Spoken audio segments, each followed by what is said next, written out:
start in a few minutes. Get a drink. Feel free to get a drink at the bar. It's a wonderful place for audience here. We'll be getting started.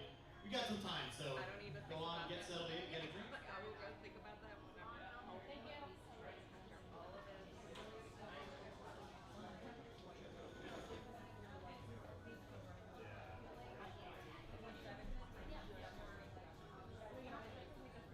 You know, I was thinking, going to get real great. Here he was cut the middle one, so it's a little bit. What's that matter? I mean, it doesn't matter too much. 10 years. Exactly. That's what You can be the most. are you going to be somewhere in full time? I'll be here. You're just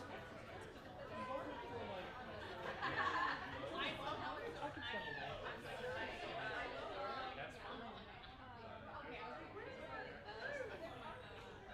What's up, man?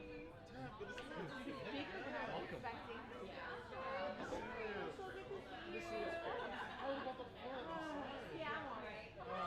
This is what it was all for. You know, like this moment. I don't care. Sorry. So I can sit over there. I don't want to make everyone move. Where is Texas? Oh, and he's over there. He's the big kahuna. All right, I'm going to go to the bathroom first. I'll be right back. There's 3 seats here. Okay. Good.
It's literally just this. The rest is like hodgepodge problem. The things you can the nicest thing anyone's ever said to me. Did you guys get like really good? Oh yeah.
Come on in, folks. All right, about to get started here.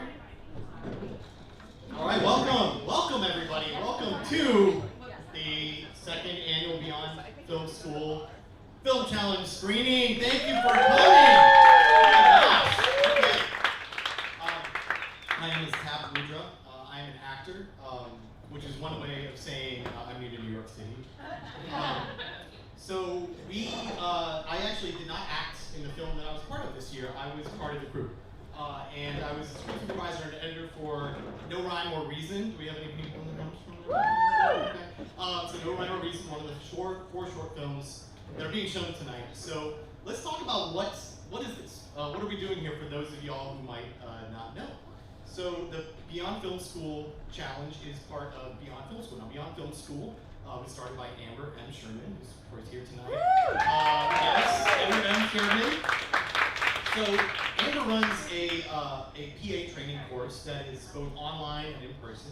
And for those people who have completed the PA training course, you can actually go on and enter to be in this challenge, to take part on one of the teams in this challenge. So this happens every summer. It's the second year. And basically you put your preferences in. You say, hey, like I want to be a director, or I want to be a writer, or I want to be an editor, or any number of things that you can do on a film crew. And then Amber puts you on a team. And so you get put on a team with other people that you may or may not know. And at that point, you are then given a genre of a type of film to make. And this is where it gets really interesting, because from the point that you get your genre, you have 2 weeks to create and submit your film, end to end. And so now there's a lot of things that go on in those 2 weeks, right? So let's think of a few things that go on. You actually have to write it. So there's one thing, you have to actually start writing this thing. You have to cast it. So none of you can act in it, so you've got to cast it. You've got to submit, you've got to get people to submit. You've got to get them cast in your film. You've got to find other people, because 4 or 5 people is not enough to make a full crew. So you've got to get other folks to help you out. So you might say, hey, we need some PAs, we need some people to do lights, we need anything, right? You need to do all this. And then you've got to plan where you're going to film it. You've got to plan how you're going to film it. You got to get your shot list. You got to do all these things, right? You got to actually film it. You got to edit it. You got to put that together, right? You got to do this all with no money. You're not allowed to.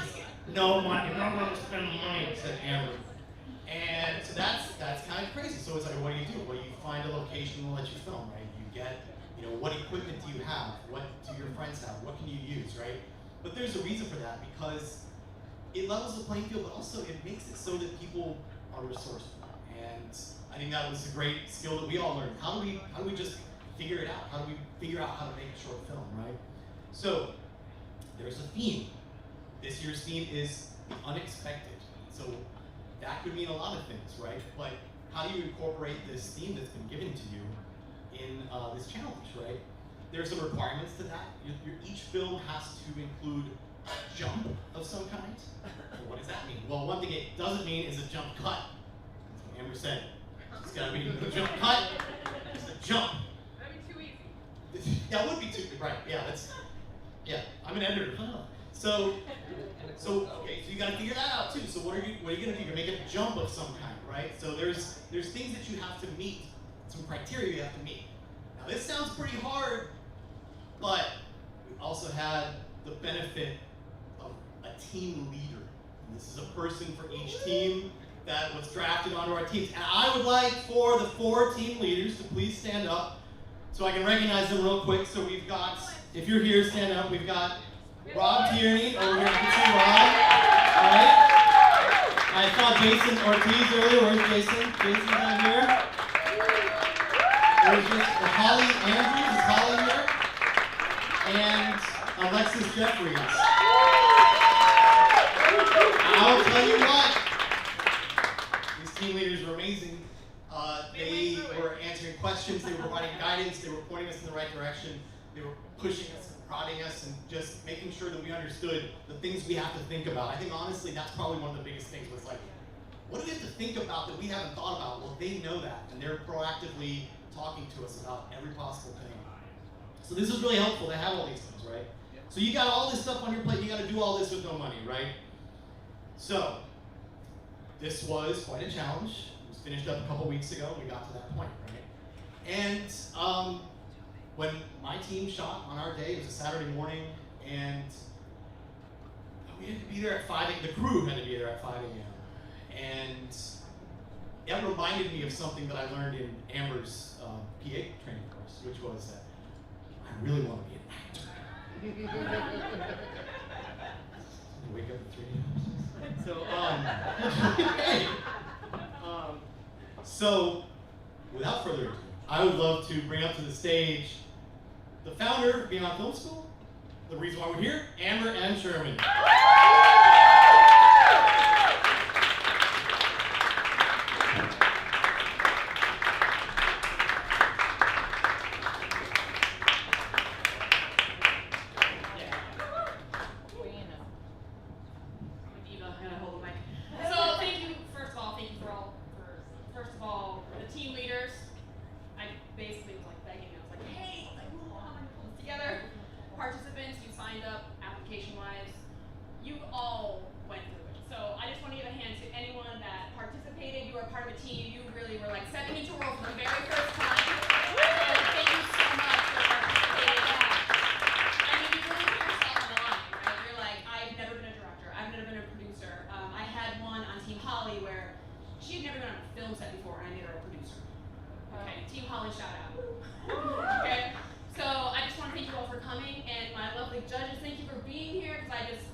Thank you, Amber. So there are awards, which you probably have heard about. There's awards for this thing, and in order to have awards, you gotta have judges.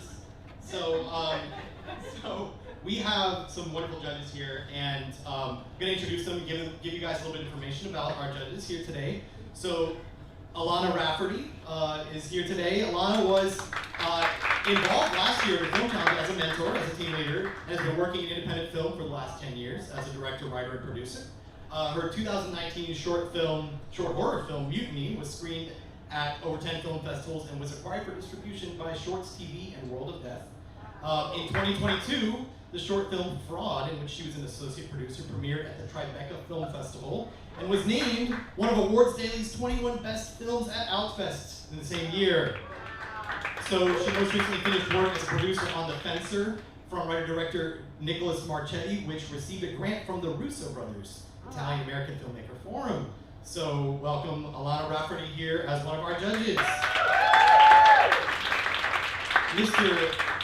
David E. Kirkland is here. He's a filmmaker who has channeled his passion for uplifting the art, joy, voices, and visions of a beautifully diverse world into film projects.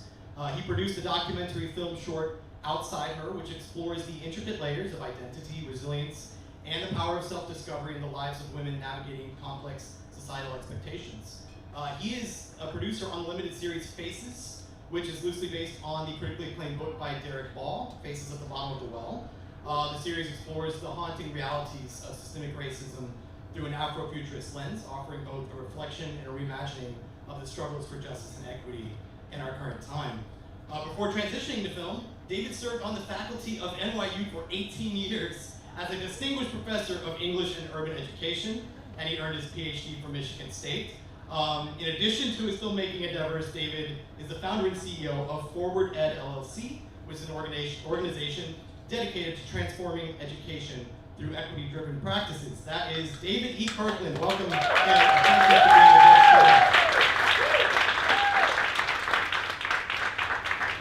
today. Mr. Noah Fowler. Noah is a NYC-based director and cinematographer who loves creating beautiful visuals and exploring the connective tissue of storytelling.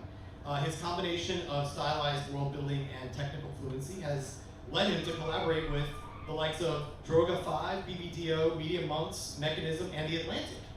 His commercial clients include Quaker, Macy's, JPMorgan Chase, Nickelodeon, Dunkin', Shopify, Huggies, and many more. His commercial VP work has earned many awards, including 2 D&AD Wooden Pencil Awards, 2 Bronze Clios Webby People Voice Awards, and shortlists at Cannes Lions and the Shorty Awards. Noah also received a Pulitzer Center for Crisis Reporting grant for a documentary series published by the LA Times. Mr. Noah Fowler, thank you for being here today.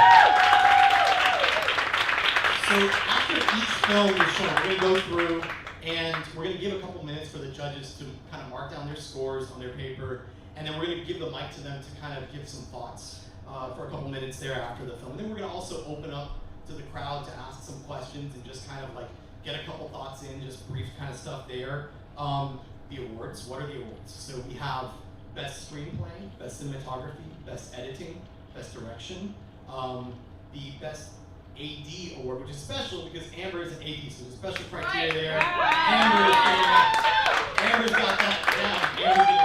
And then finally, the Best Film award, which is actually going to be a combination of some of the scorekeeping from the judges, including how well they followed the theme, right? And also whether they stuck to their genre, which can be sometimes a challenge, right? So you know, you got to be faithful to that. I was really appreciative for Amber to let me host this today. And you know, with the awards and stuff, I was asking, I was like, hey, you know, can I help? Like, you know, maybe like help tally the votes or something. And she would start saying words like inappropriate, and that's enough tap. And because we have a Star Trek convention to go to. So without any further ado, we got to get this thing started. So we are going to show our first film. This is the drama genre. This is from Team Holly, and this is going to be Deadzone.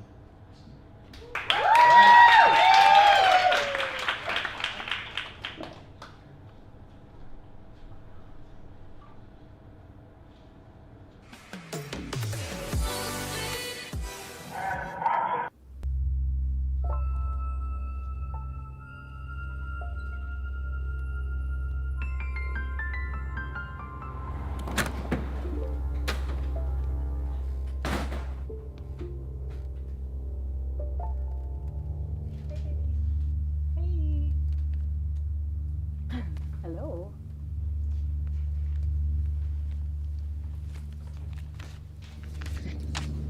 Hey, babe. Do you want to get some takeout tonight? Please. I've been working all weekend and I really don't want to cook tonight. I know you don't want to peel the garlic, cook the onions. No. Let's get takeout. Okay, but Shouldn't we be saving money? No, it's not going to break the bank just getting takeout one night. No, I know, but I'm thinking we could save because the MoMA's opening a new exhibit and we can make it fun. Okay, that sounds really cool. That sounds great, but I have a better idea. Why don't we flip a coin? All right, heads. Oh my God. We will stay home and cook and save money and do all that. Tails, we'll just get a little bit of takeout. It's not bad. Ready? Flipping. Heads. Okay, well, look on the bright side, right? Now we can save money. You're always saying times are tough, so, you know. Listen, why can't it just be the easy things that work out for once, right? I spent the last couple days in the middle of nowhere working on some bullshit indie film for 16 plus hours. Yeah, I know. Yeah. Why can't shit just be easy for once? Because that's not. All right. Life is unfair. It's not always easy, I know. But this is just a rough patch you're going through. It's just a bad day. You'll be okay. Now we get to cook at home, okay?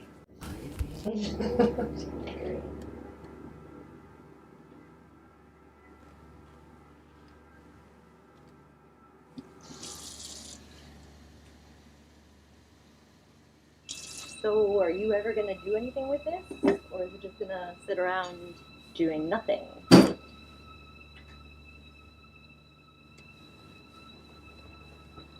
Get the fuck out.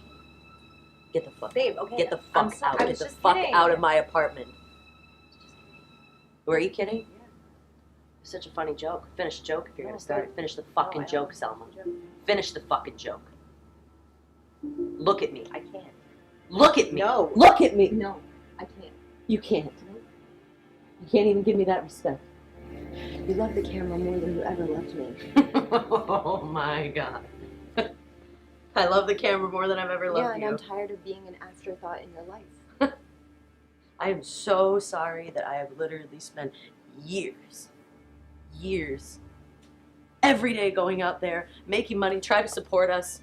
All of a sudden I'm the bad guy because I gotta put all this time and energy into things for us. I'm the fucking bad guy who's supposed to change for everybody. You know what it is? You miss everything.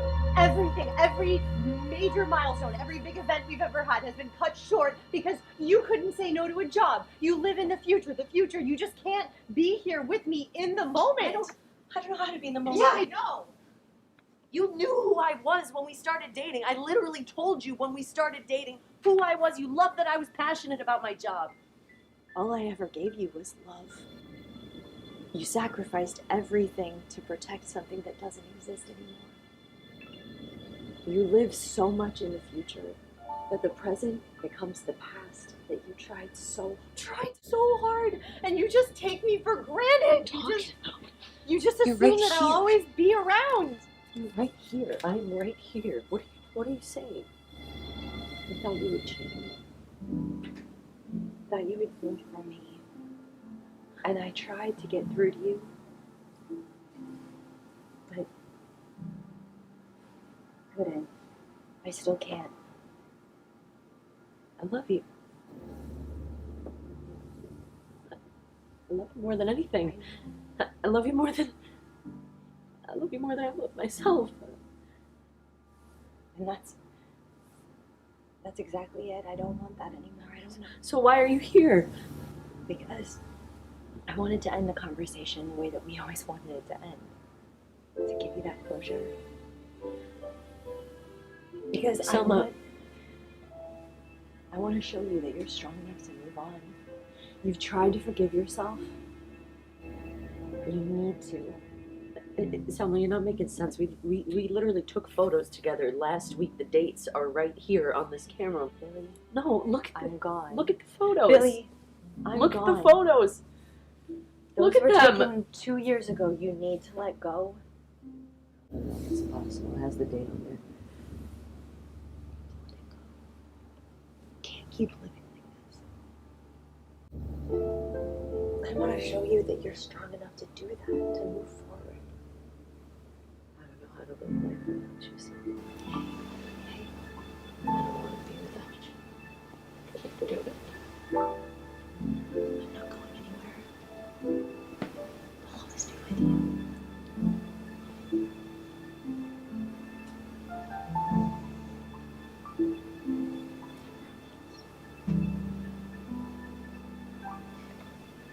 You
can see how that 7-minute limit got those credits scrolling fast, right?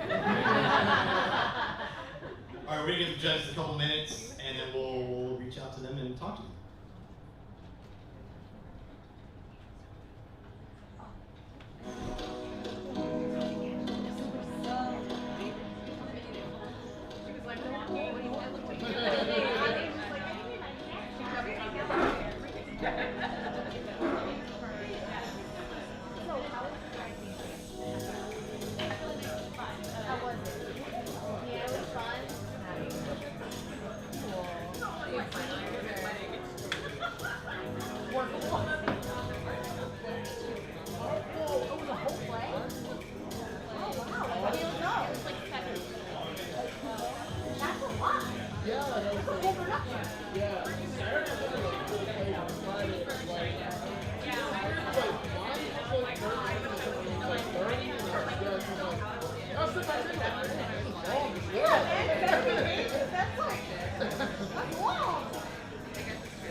I'm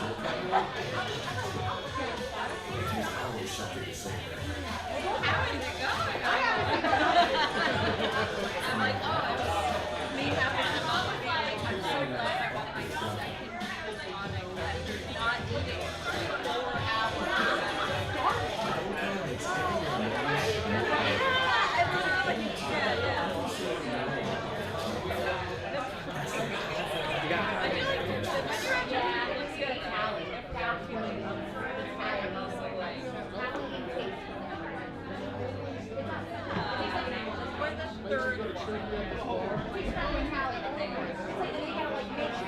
But then we're very it taps casually in our hands. That's just what's happening. That's just our reality.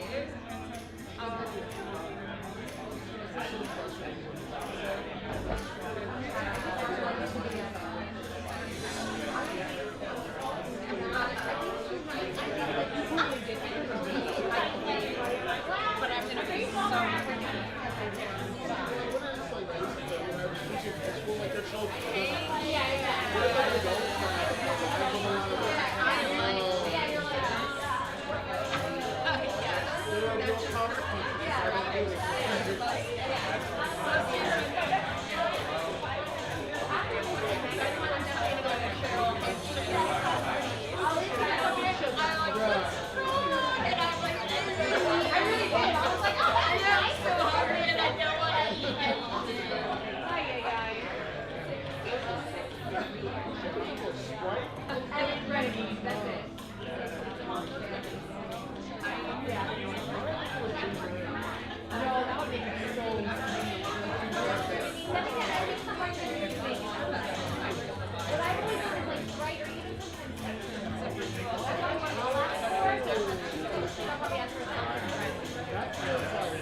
Alright, we are ready. So, I'm going to pass the mic over to our judges, and we will get that going here. I think the camera's going to run. Be careful.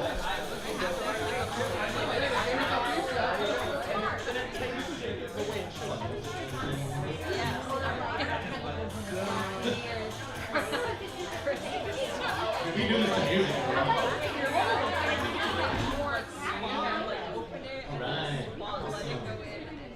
Alright.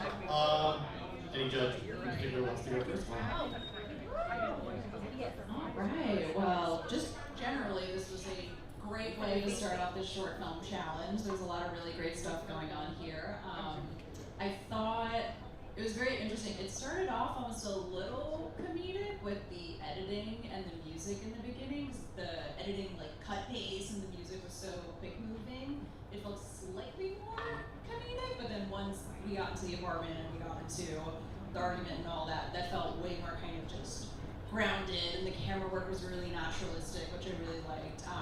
I also thought the directing, specifically the casting of the actors and letting their performances come through, I thought was really, really great.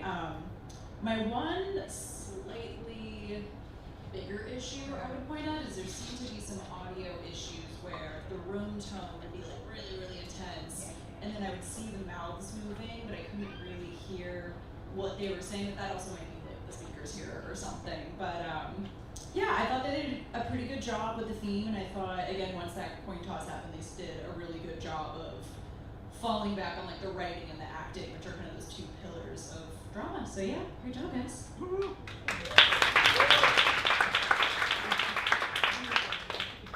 Yeah, give it up. I thought Deadzone was amazing. And I love the idea of Deadzone. Deadzone is that moment you come to a stop, and this deals a little bit with, death in the sense of loss and grief and this tension between holding on and letting go. I thought that the film did some really interesting things artistically. I love the frame within a frame, and the kitchen setting was great. I love the, character of the couch, and how it helped to tell the story and everything that was set on the table. The apartment felt cramped and small and lonely, and I thought that did a lot of work in terms of, helping us to understand, kind of the claustrophobic feeling of being in a situation where, you're holding on to something that quite literally, has left you. There were some, minor continuity issues in terms of editing. I would have wanted to see a lot tighter editing, in this piece. And I agree with the sound issues. There were issues with the sync. There are other issues with noise. And it's not clear whether or not it's the speakers or the technology, but those issues were certainly apparent. You saw, in some ways it felt like a dub, and it's not clear that that's how, it was intended.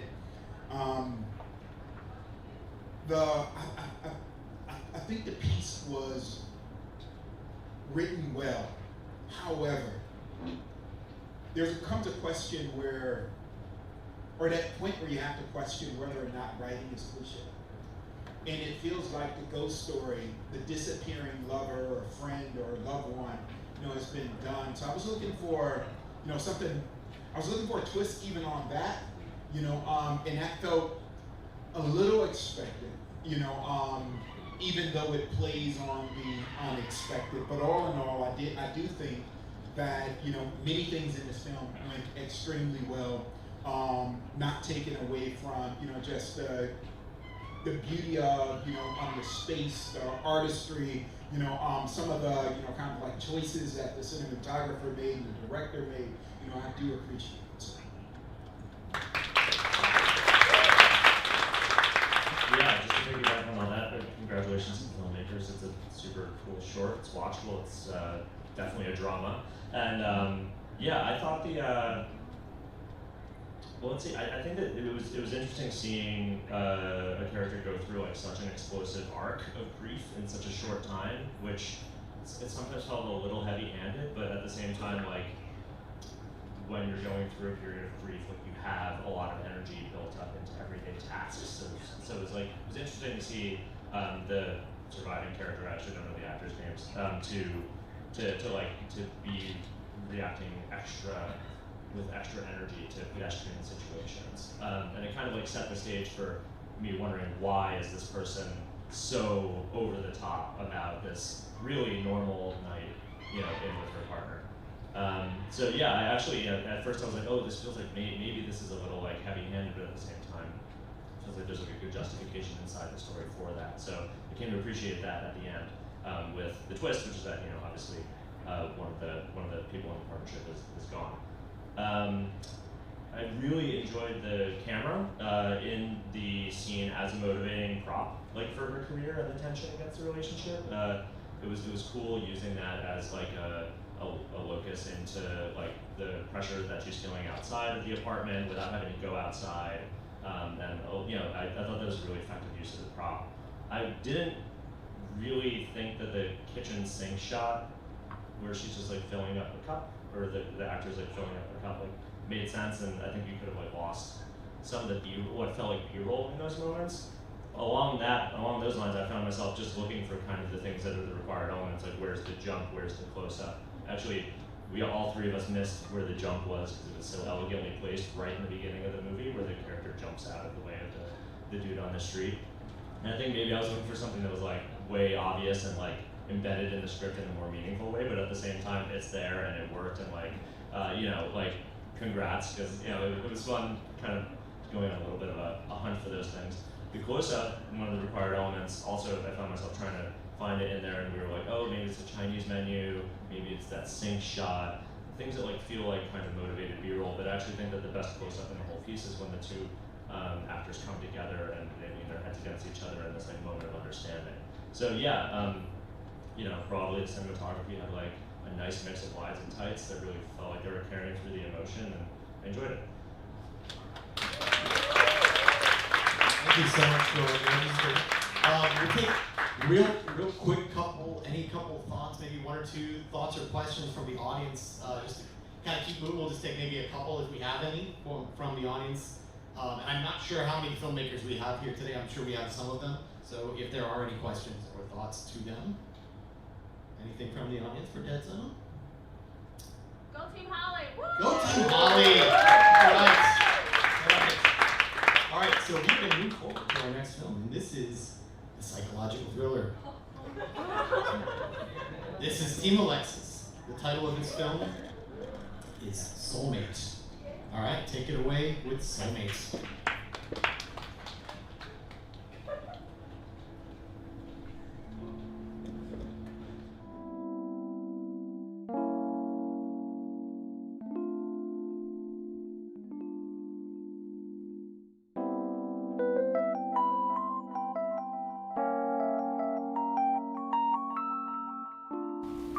Hey. Hey! Oh, Calvin, don't pick. I'm sorry, B. I'm starving. Isn't it ready yet? It'll be ready as soon as possible. You should take a seat at the table. You sure? I can help carry it out for you. Oh, really, it's fine. You're sweet for caring. Well, this is our third date. I have to treat you right. But if you insist...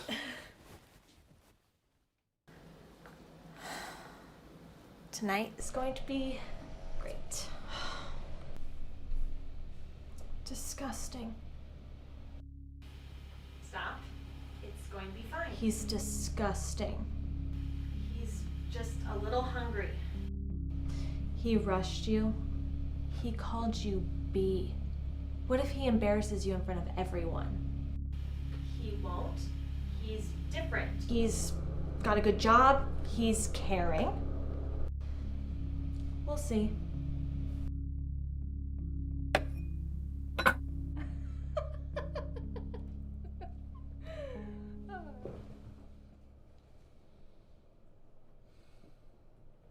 Okay, here we go.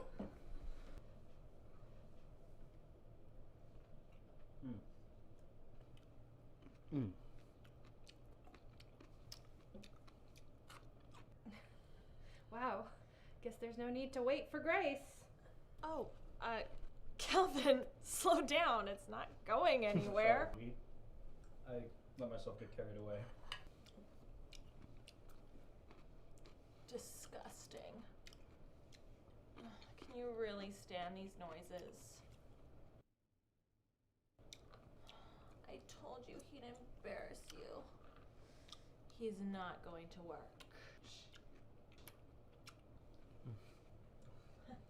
B, this platter is top tier. 5 stars to the chef.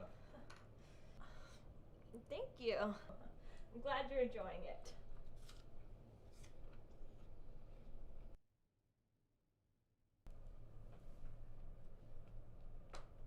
Great. Now it's your turn.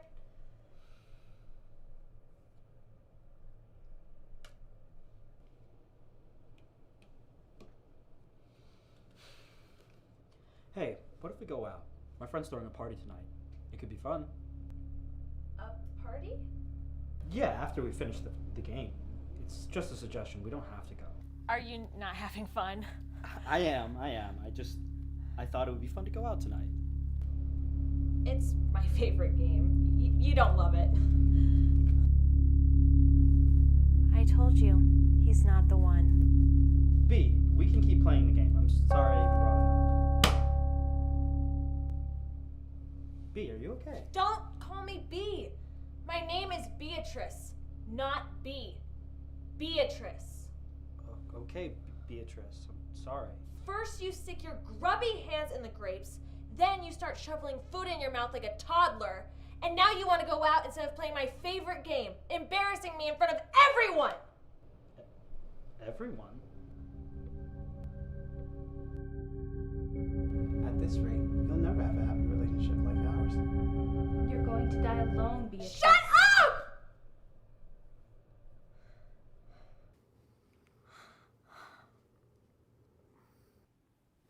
You know what? I think I'm gonna go. No, you can't leave. Beatrice, let me go. No, please. Look, I'm just gonna go home, and we'll talk about this tomorrow morning, okay? Okay. Everything's gonna be okay.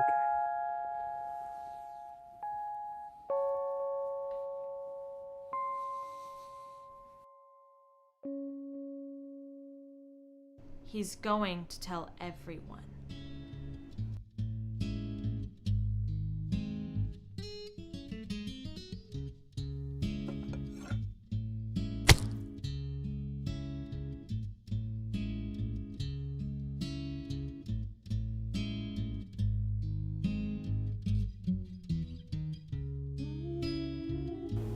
I really thought he was special. You'll find another special one after you.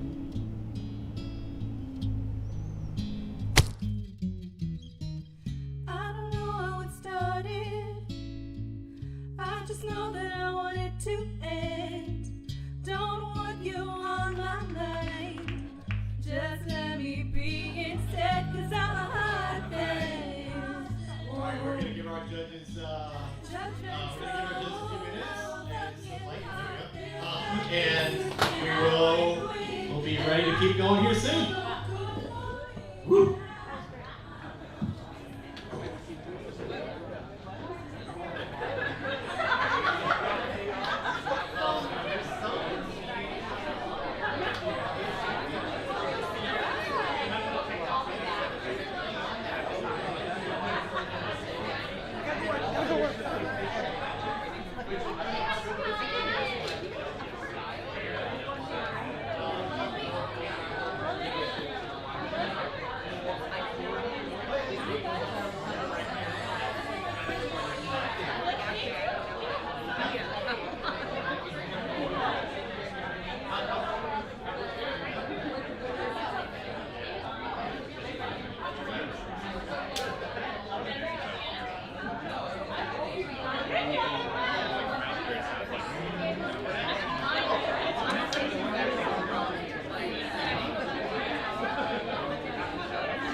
Alexis for Soulmate.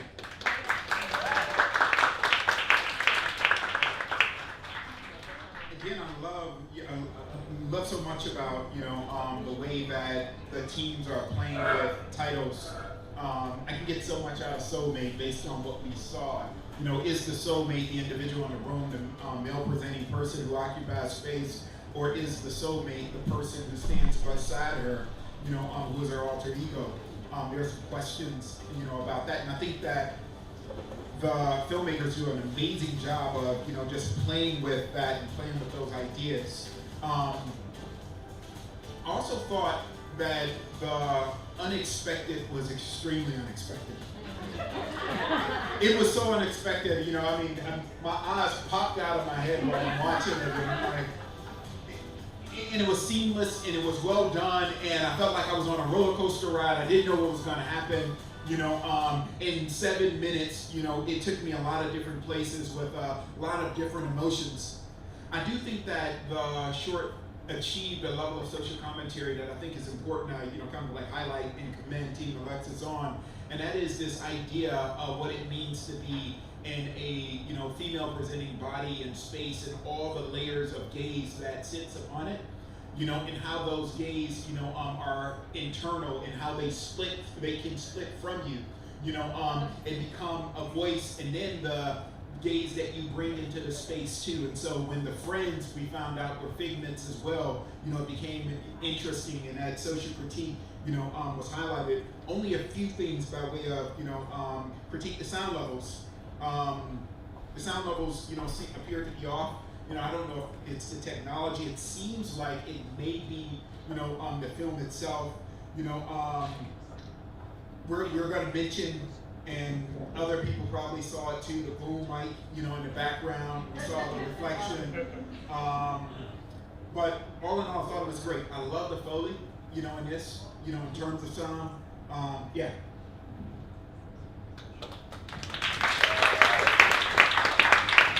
Congrats again to Team Alexis. Soulmate slaps. That twist knocked me out of my chair, and we all were looking around like, wait, what? Yeah, which leads me. My primary comments are on kind of the writing and the direction. I think the writing did some really strong work of establishing what we thought the world was, but with this alter ego, and then breaking it midway through when we realized that not only does she have a very obvious alter ego character who's weighing in on her life, but actually she's hallucinated the entire situation that she's in entirely. I felt like that just rocked and was a very effective kind of device. The way that she interacts with the date, I feel like the writing actually is just maybe a little flat, because she's just saying the things that are happening. She's like, this is my favorite game, you don't want to play it. Again, obviously the character's going through some mental health crises, so it's forgivable, but what I thought was really interesting is how the juxtaposition between how strong and concise and punchy the actor's alter ego character is versus how she's behaving in the date as a character. But yeah, a nice mix. I thought that the editing and the visual effect of the double was simple, concise, effective, very elegant. We were talking about how we didn't see any seams.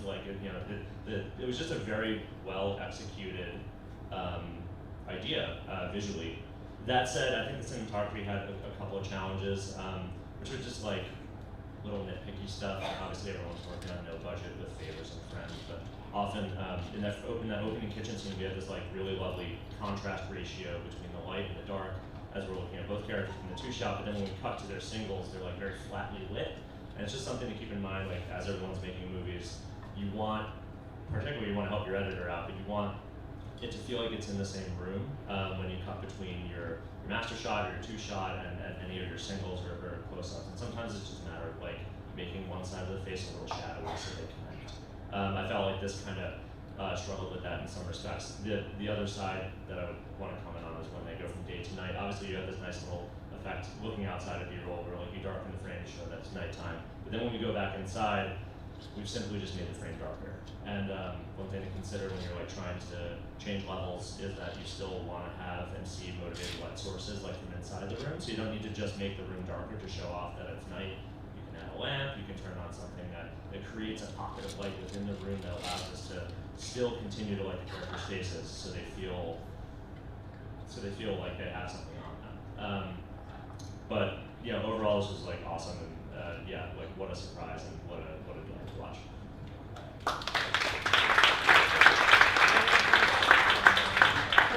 Right, yeah. First of all, congrats Team Alexis. Soulmate was all the emotions at once, all the surprises at once. I loved it. I thought the incorporation of the unexpected in multiple layers. I thought there was just going to be one unexpected thing at the beginning of, oh, okay, she has this kind of split personality thing going on, great. And then the reveal of the friend was fun because I feel like it kind of played with our expectations a little bit, like getting us a little more eased in, comfortable, and then that other surprise happens, so we feel a little more unsure in the situation, which for a thriller I think is always really fun. I thought, as everybody stated, I thought the split screen effect was really well done, not just on a cinematography level, but also on an acting level, because it is, I've read many stories about how horrible it is to act against basically nothing, so I'm not sure what the actor's name was, but Rosie.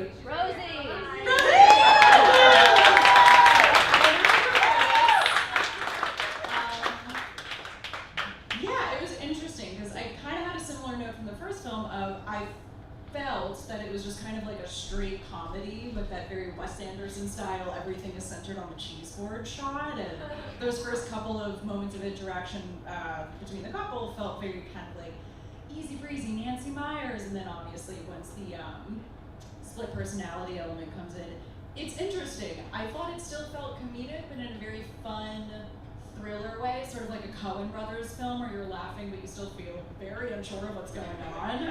I would say the one thing I would maybe give advice on is maybe working on the logic in order to raise the stakes a little bit. I know it's kind of tricky to figure out how tight you have to be with your logic with a film about someone that is clearly having some sort of break in reality, but one thing I was a little bit confused on was the relationship between the couple, and that it kind of seemed like they were more of a long-term couple if they're having friends coming over for a game night, but then she mentions that it's a third date, and I thought, oh, if it's a third date, maybe they'd want to be like alone, or someone would be like making dinner together, so I think working out some more of the logic, because then you could strengthen the stakes of, is this a 3-year relationship and she feels really trapped and she has created this alter ego to kind of get out of it, what is she going to do? Or, oh, it's a third date, she doesn't really know this guy, does she feel safe being alone with him, or does she create this personality to feel like she's not alone with him? I think working out some of those small little details would have maybe surfaced the tension of the film a little bit more, but yeah, great job with the cinematography, the acting. The chewing sound was atrocious, and I mean that in the best way possible. It added to that kind of heightened reality of the film that the team was going for. And I gotta mention the boom mic, because everybody's mentioned the boom mic. But yeah, overall I thought just, you know, a couple little logic shifts, but great job. Thank you all so much. All right, we're gonna take a few minute break. Patronize this place, get some drinks, do what you gotta do. Oh, my bad. Questions and comments from the audience? I just have a quick question. Bianca, Yes. awesome job, first and foremost. Yeah, Bianca! I just want to know what the jump was. The jump was them, the pieces on the board game. They were she jumped over. Nice, okay, nice. I did not see that. Okay. And also he sort of jumps when she has that helper, so. The audience jumped, so I. The audience jumped. Yeah, great job. I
more than a serial dater. Yes, time for a break. Get some drinks. We'll be back here shortly for our last two films. All right.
one? So you did the one with Santa, you got that.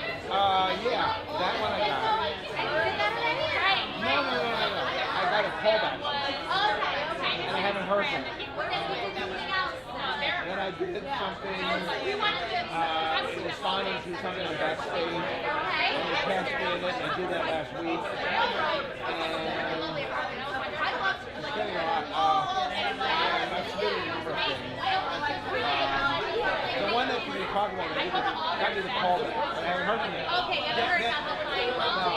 And then they invited me to submit for another one. Maybe. I don't know.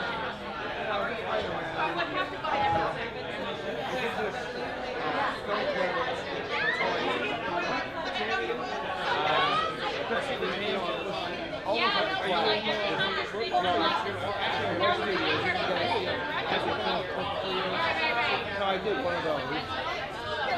Yeah. Look at my Insta. I shot a scene from ER. A long time ago.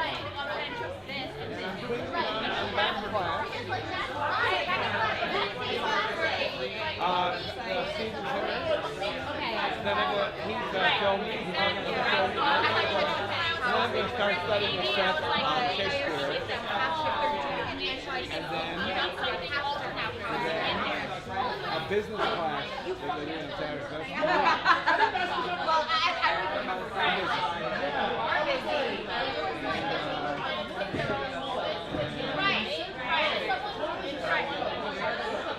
Probably doing stand-up again. And a workshop. Yeah, I'll let you guys know. Be up in the what's that? It's all goes right. And this is something that's so amorphous. When you have scene where I do with Robertson, well, I want to do the whole play. So, if it happens, I'll probably do it, I might do it at Barrow if they'll let me. So, you may hear more about it.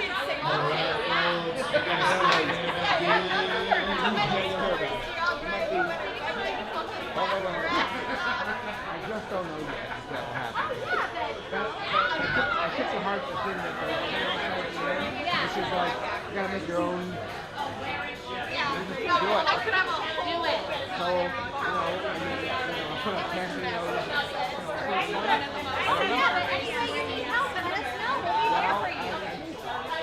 I have an audition.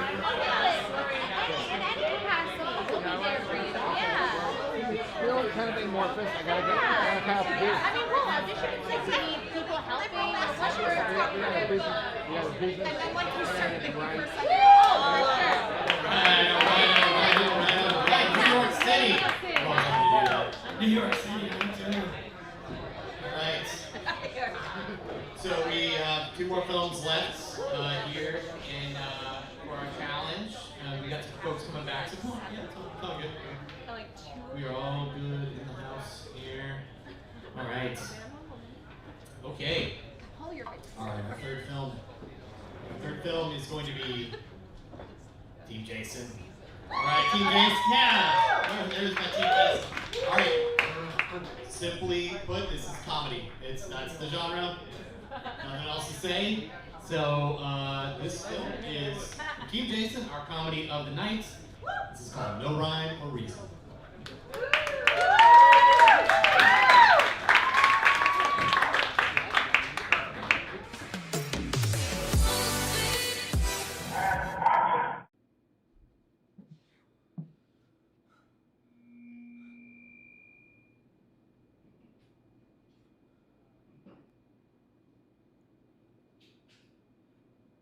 You're not my dad, Brad.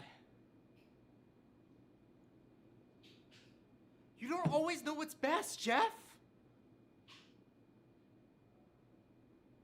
Don't tell me how to be a man, Stan.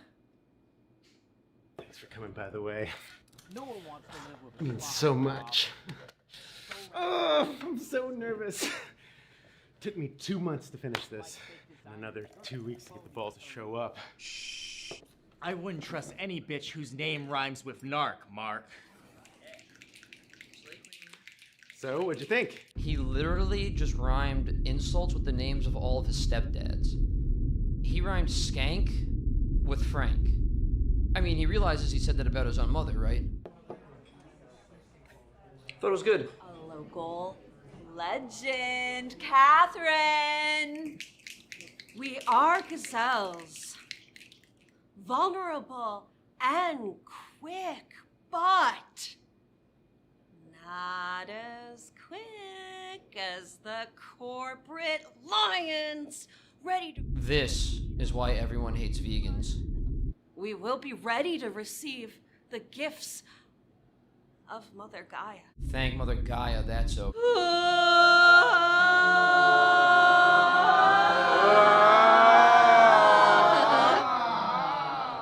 Wow. That definitely left an impact. Did you feel it? Feel what? Traumatized? Yes. Afraid she'll come find me and sacrifice me to some plant god next time I have a bacon, egg, and cheese? Yes. I felt something. Please welcome to the stage, Alex. There I was, comfortable and happy, directly delivered from Mother's womb. And as I was delivered, her umbilical cord shredded like string cheese, and I was separated from her, and I couldn't feel her anywhere. What the actual fuck is going on here? This is terrible. I feel like I'm having a stroke. Actually, that might be a good excuse to get out of here. Hey, man, super sorry, but I think I'm having a stroke right now. I couldn't breathe. And when they threw away my mother's placenta, they threw away a piece of me too.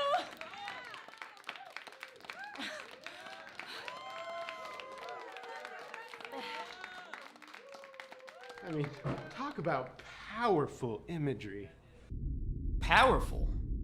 She claims to remember her birth, Marcus. She compared her severed umbilical cord to string cheese. She ruined string cheese for me, Marcus. Super powerful, buddy. Welcome, Marcus. Ooh, my turn.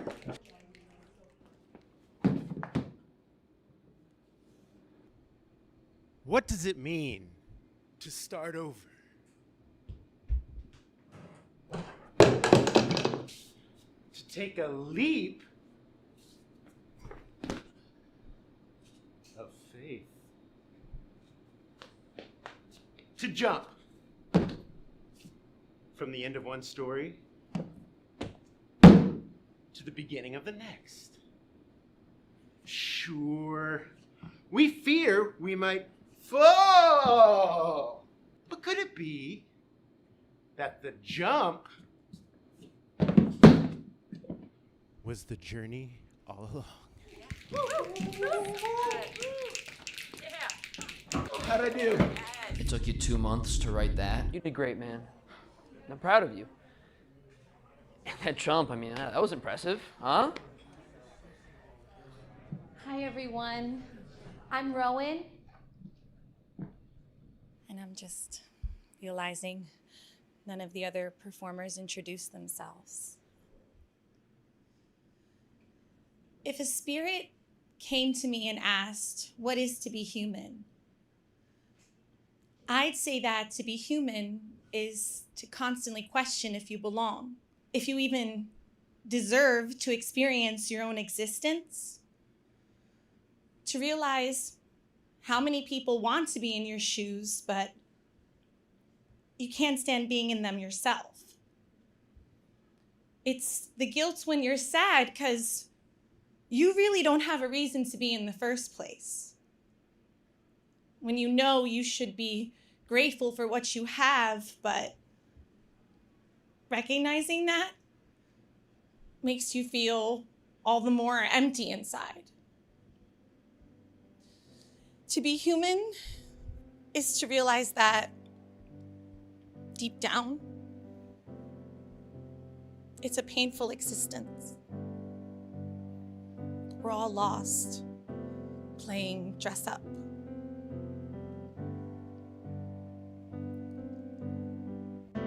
Holy shit. I get it now. All of it. These words, they describe all the feelings I could never explain. I feel free, like a weight's been lifted off my shoulders. I feel seen. Oh, it's so sad when people bomb on their first read. The energy's all shifted. We gotta go.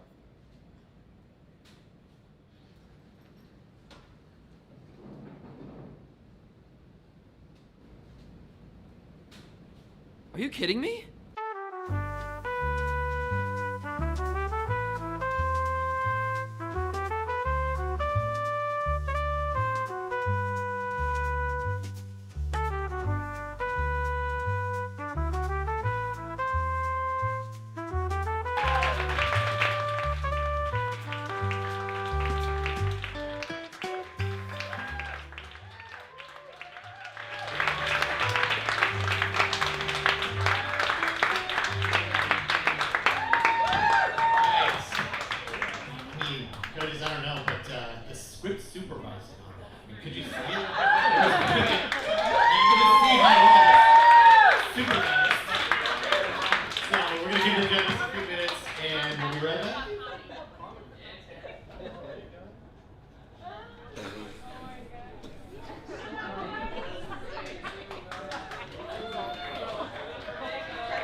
That was so good.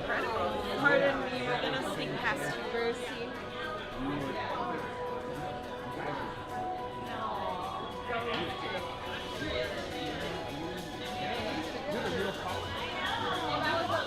That was the whole idea. I know. What the fuck? You tell me that, and I'm like, no. Yeah,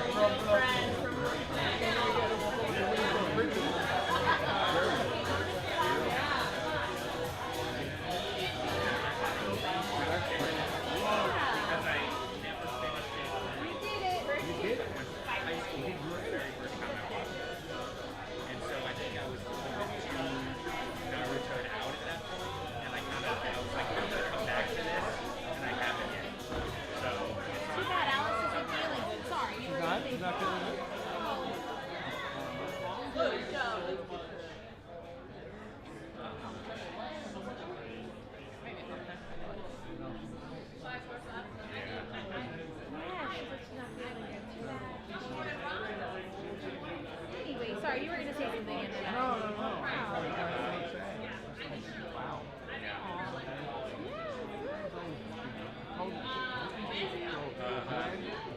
You get the footage, right? Yeah. I think we get it after today. Technically, yeah. Well, yeah, that'll be my reel now, because I don't have one, so.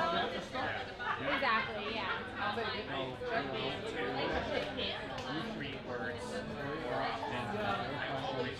Yeah, I don't have anything yet, because I haven't had any material. So I'll just use this and submit myself with things. You get your stuff on Backstage, right?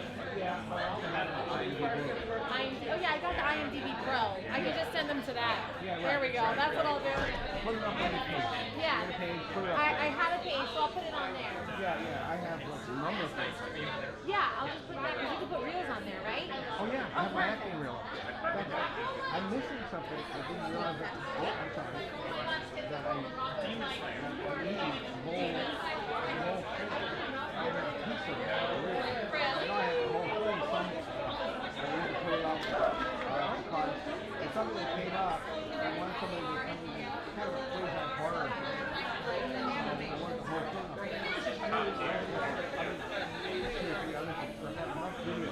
Right. You're making her stand while you Oh no, talk? I just feel bad because he came over and I was sitting the last time. I didn't make her stand. No, I just stood up. I stood up.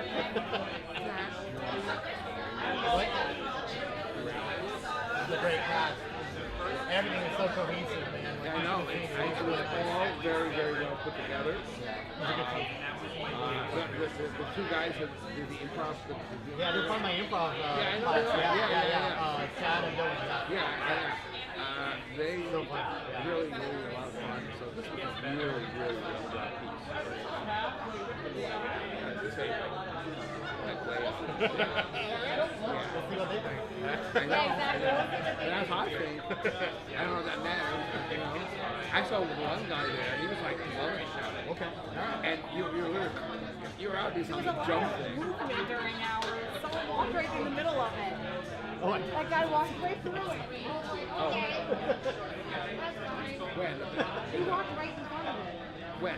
Right in the middle of it. Yeah, it's at the bottom of the screen a little bit. The guy who's got to cut through to get there. No, I mean, it's okay. Yeah, it's fine. I'm not it's like fine. mad about it. It was funny. A little funny. I totally know. It was a little funny. He didn't really seem to care. Yeah, he was just like, whoa, like walking. I was like, all right. Why is there a movie in front of my head? Like, Why did they put a movie? why did they in front pass of the my movie head? behind me while I was here? You should really be proud. Oh, yeah. Really. Yeah, I mean, It's all him. He edited it. You were the editor? Yeah, he was the editor, so. it was everyone should be cool. proud It of was you. cool when, yeah, I mean, just the way it worked out, like you doing that last poem and it being like very poignant and stuff. Like, I was really glad that they got the shots they did. Yeah. It's like, hey, this is really working. The for end me, shot you was know? beautiful. Yeah. That was nice. That's actually like probably close-up was really that close-up was probably the best close-up I've ever seen of It was myself. I mean, really, because usually I hate close-ups, but that was nice. Oh, it's great. So, We had a really professional guy being our director of photography guy. Yeah. He's not here tonight, Chase, but he was super good. His camera was like Holy shit. something on a real film. It was like 8K. Yeah. It was like 8K. Like the files on my computer were huge. I had to have like an external hard drive. $1,000. Yeah. It was, yeah. Okay, it was, yeah, I think I heard that. $100 grand, yeah. I just shot a short. I think it was also about 8K. Oh shit. Yeah. Scene with my when it was kind of strange. I wasn't in the surrealistic scene. There was like two scenes in the short. One was pretty straightforward. I was explaining to a teacher that if you're going to the bathroom, you're going to note some changes. So apparently it's some sort of weird shit going on. Interesting. Okay. This is the one you just filmed that you were posting pictures of? Is that the one you're talking about? Yeah, I think so. You were a doctor? No, that's different. Yeah, that's what I thought it was too, but it's a different one. I said the same thing, yeah. No, I got that. That was a straightforward clip. Okay. A scene from ER a few years ago. Oh, okay. Okay. I remember Super Pediatrics inspired George Clooney. That's what that Oh, I see. Okay. Oh, okay. But this was like, I think I got it on my phone. I think I'll find a way to put that one up too. Yeah, they're cool. I think you're needed. All right.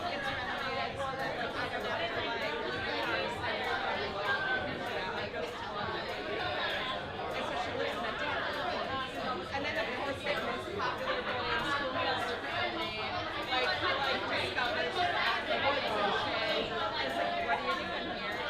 And then he's like, just come live with us. And then it turns out they're all secret members of like a big zodiac family, like amethyst, and like are reincarnated spirits. Like, yeah. All right, ladies and gentlemen, we are back.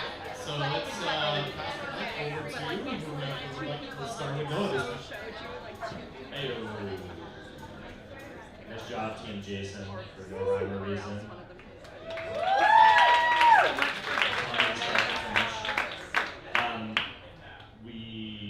I think we all enjoyed it. We're all going to have some stuff to say about it. Just congratulations. It looked polished. It felt smart. I think the editing and the shot choices were strong.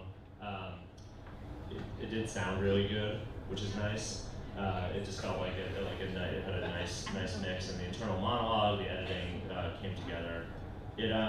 One of the things I appreciated about this is that comedy is like what tragedy plus time, right? So we have a whole bunch of cast of characters in this variety show, and then we have one like deadly serious person with a very earnest message. And I actually think that like when you've been laughing along for a few minutes, you're sort of open as an audience member, like hearing what the person's saying and having it resonate. So in some ways, like we're dragged into the main character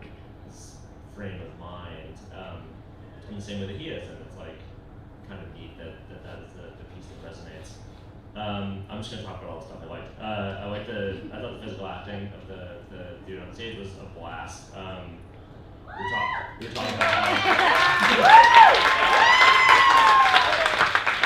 talking about like hammering home the required element of the jump as its own beat was cool and fun, and yeah, just nailed it and was a delight to watch. And yeah, congratulations. Yeah, congratulations to the entire team behind No Rhyme No Reason. Team Jason, great job. I agree with everything my colleague said, where it looked great, it sounded great. I don't know who you had to kill to get the bar, because restaurants are notoriously hard to shoot in, but it added a nice sense of like, not just production value, but also realism of like, I personally have been to a million Friends or Friends of Friends comedy shows that are in that exact same bar. So kudos to whoever managed the location management and production design. I thought the comedy was really spot on. I think the editing also did a really good job of, there's this phrase in script writing where you want to get into the scene late and leave the scene a little early. And I thought the use of leaving the scene a little early with the editing did a really good job of kind of keeping you on your toes with how the comedic pacing was going to be, which I thought was really interesting. What else? There was a lot that I liked about this movie. The one thing that I think we all had a little bit of a tricky time figuring out was the use of the theme, the unexpected. My thought, which was very interesting for this kind of film, is it felt like honesty is the unexpected element with all these very crazy, like, all over the place spoken word and comedy bits, and then this one woman just gets up and says something really honest and vulnerable and truthful. That is a very interesting choice for something unexpected, and I think that provides quite a bit of commentary on the world that we're in, if you want to call it that. And I know I gave kind of a similar note in the previous film, but I think I would have loved to have seen a little bit more of an emotional struggle with the friend in the blue shirt, him feeling like, oh my god, all these acts, they're just getting like worse and worse, how am I going to talk to my friend? I think that would have raised the emotional stakes a little bit, because they felt a little bit, I don't want to say low, because obviously no one's dying, you know, the planet's not about to blow up, but I think feeling a little bit more of his emotional stakes and emotional tension between wanting to be there for his friend, but it just keeps getting worse and worse, and his friend is like the second to last to go, I think would have made the laughs even more intense. But yeah, great job, guys.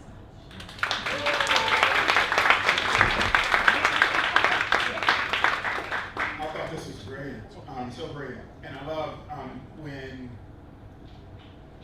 the sequence begins. You have this really interesting sense that something funny is going to happen, and something funny happened. As a producer, I'm thinking about two things. I'm thinking about, do I want to see this, and would I take somebody else to see it with me? And this is certainly something that I wanted to see, and something I would take somebody to see with me. In terms of some of the things that I felt just worked. No Rhyme or Reason, the homage that it pays to Seinfeld, Cheers, and some of the other kind of comedy shows that don't take themselves too seriously. I thought it was funny, and I think the big part was that this piece didn't take itself nor anything in it too serious to the point of exaggerating about some things, and it left us asking the same question: what's going on? As a comedy, I did feel that the lighting was a little dark. I would have loved that the lighting was, I felt like the lighting should have been a little brighter. I also thought that, in terms of everything, the jump in terms of the required element, the film not taking itself, seriously, was playing with the jump, breaking the fourth wall, letting us know about the jump. The piece that I had a question about, is the theme. And whether or not the unexpected, the filmic sense of unexpected, was accomplished here. Is comedic irony, similar or the same? Is the comedic irony is what we're supposed to take in terms of the unexpected? Everything else I thought was, really, really well done. Again, I thought it was really funny. I appreciated, you know, some of the jokes, you know, and the way that the film, you know, not only, you know, joked and, you know, played with, you know, the audience and what's outside of it, but the ways that it played with everything inside of it too. So, All right, folks, we have one more film. All right, our next film. It's like disrespectful to the audience. Okay, any thoughts, questions from the audience? Yes.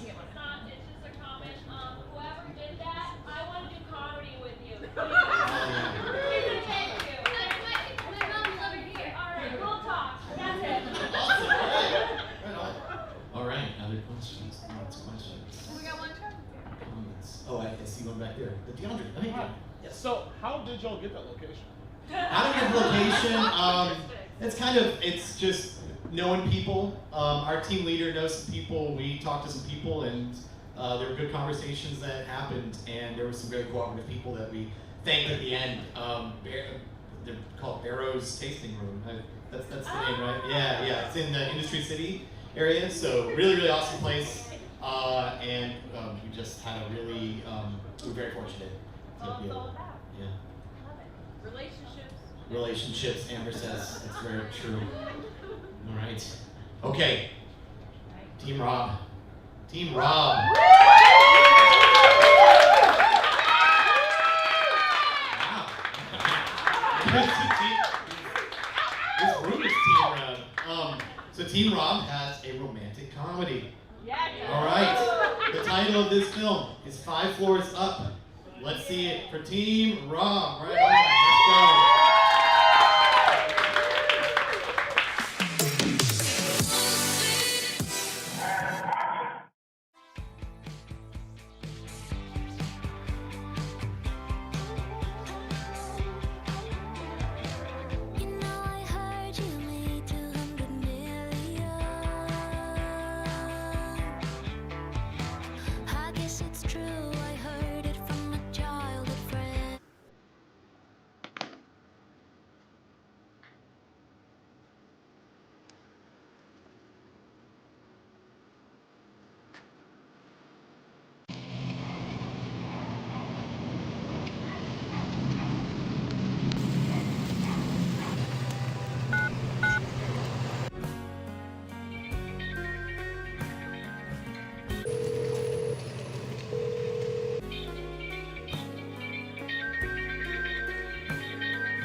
Hello? Grocery delivery. Come on up.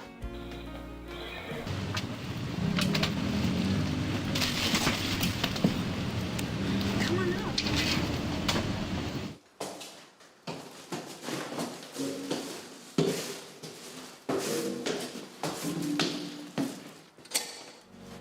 Hi. Thanks so much.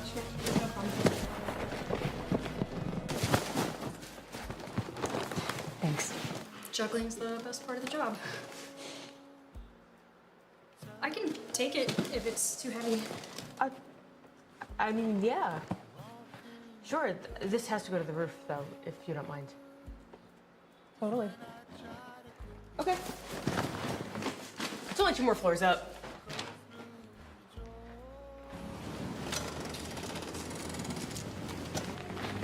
Make sure you hold the door.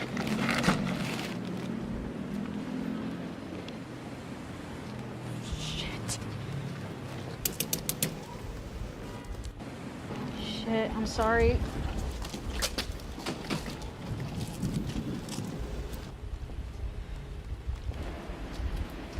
You know what? It's fine. I'll just call my neighbor.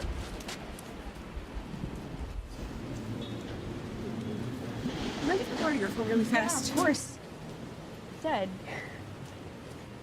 This is supposed to be my last delivery, and then I was gonna go home.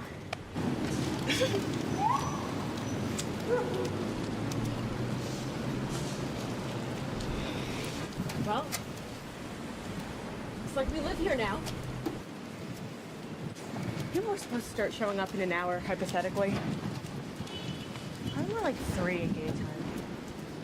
Freedom Heights? No. I'm fine. Completely fine. Just stuck on a rooftop with a complete stranger with no cell service. So, how far we are? Why? 20 feet. Too many. So if I jump from here, you don't do that. If your feet leave the ground, I will throw up.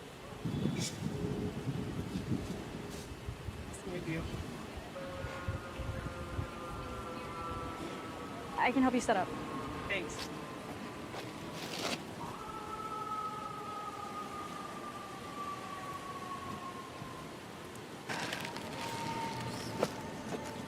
So what's this party for anyway? Me. My birthday. I was forced to throw one despite the greatest efforts to pretend that I am ageless. You know, everyone insists you have a birthday, then flakes when it comes to setting up. I'm sure they'll show up for the free booze. Exactly.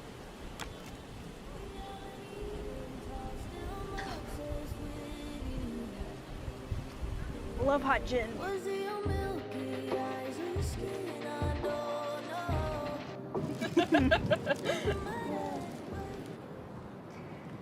So, how old are you turning anyway? 29. Again. So, 30. 30. Right. What's wrong with 30? You don't like 30-year-olds? I could be swayed. My ex-girlfriend broke up with me on my 30th. It's a good thing I don't have one then. So, what do you do? For work? Yeah, for work. I'm a lawyer. Ooh, money. Ooh, no. I'm not that kind of lawyer. That's cool. Thanks. What about you? What do you do? Right. Right. That's so embarrassing. Yep, living the dream. Okay, well, if not this, then what? If you could choose. I act. And they let me. That's really cool. Yeah. I'm not really the type they're looking for, so it's pretty rare these days. What do you mean? You're cute. Let's save some questions for the second date.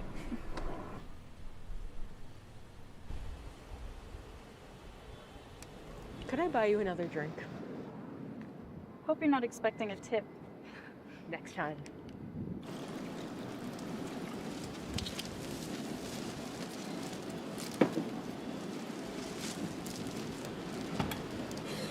Hey! Am I too early?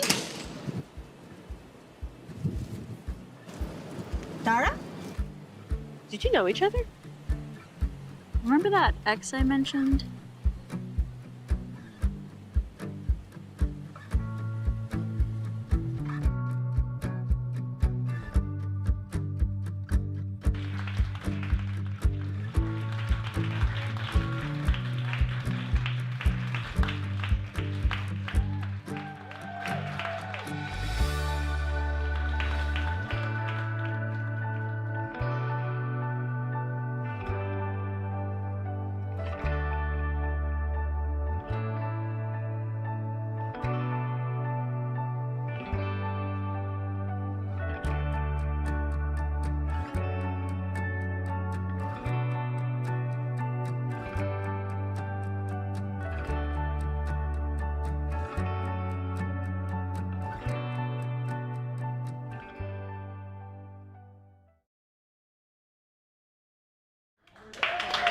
All right, folks.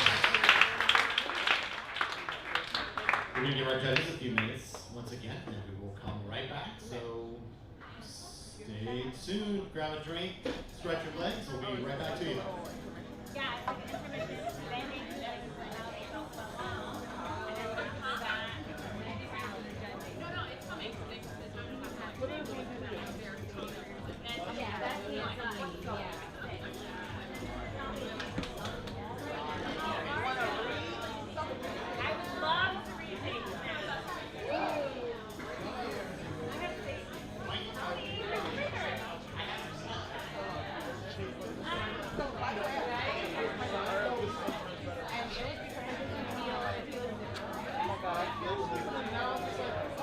right now I'm just doing live business. I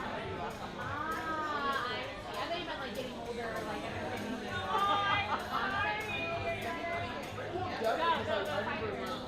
Probably makes things.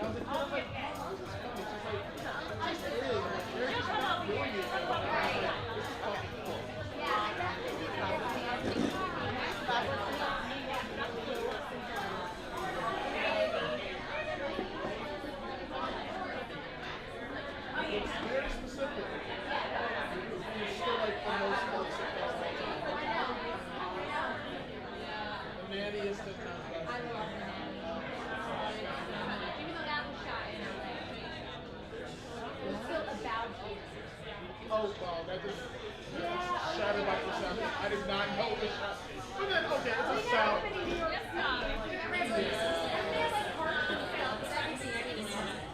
Now that I think about it, it does not sound.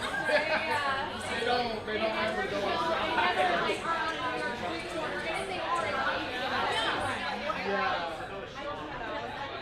I don't in my mind, I'm like, this is set in New York. And then it's no, this is how much shit is going on. Obviously, it's set in New York. Obviously, in New York, it's set up. Why would they build a New York set in New York? They would just go outside.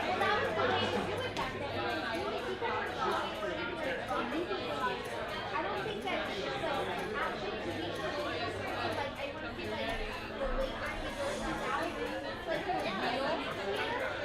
Yeah, like the last 4 years or so, I think it's a little crazy here, but I read the shot and I'm like, and I just had one like, you go on, you know, it's when I had my mother shot in the last. I know. Yeah. But he makes sense to like actually, unless it was like wrong, you know what I mean? Like things that happen here. Okay. It was shot here, yeah. Don't worry about that. No, that was actually shot here. I'm like, could it do?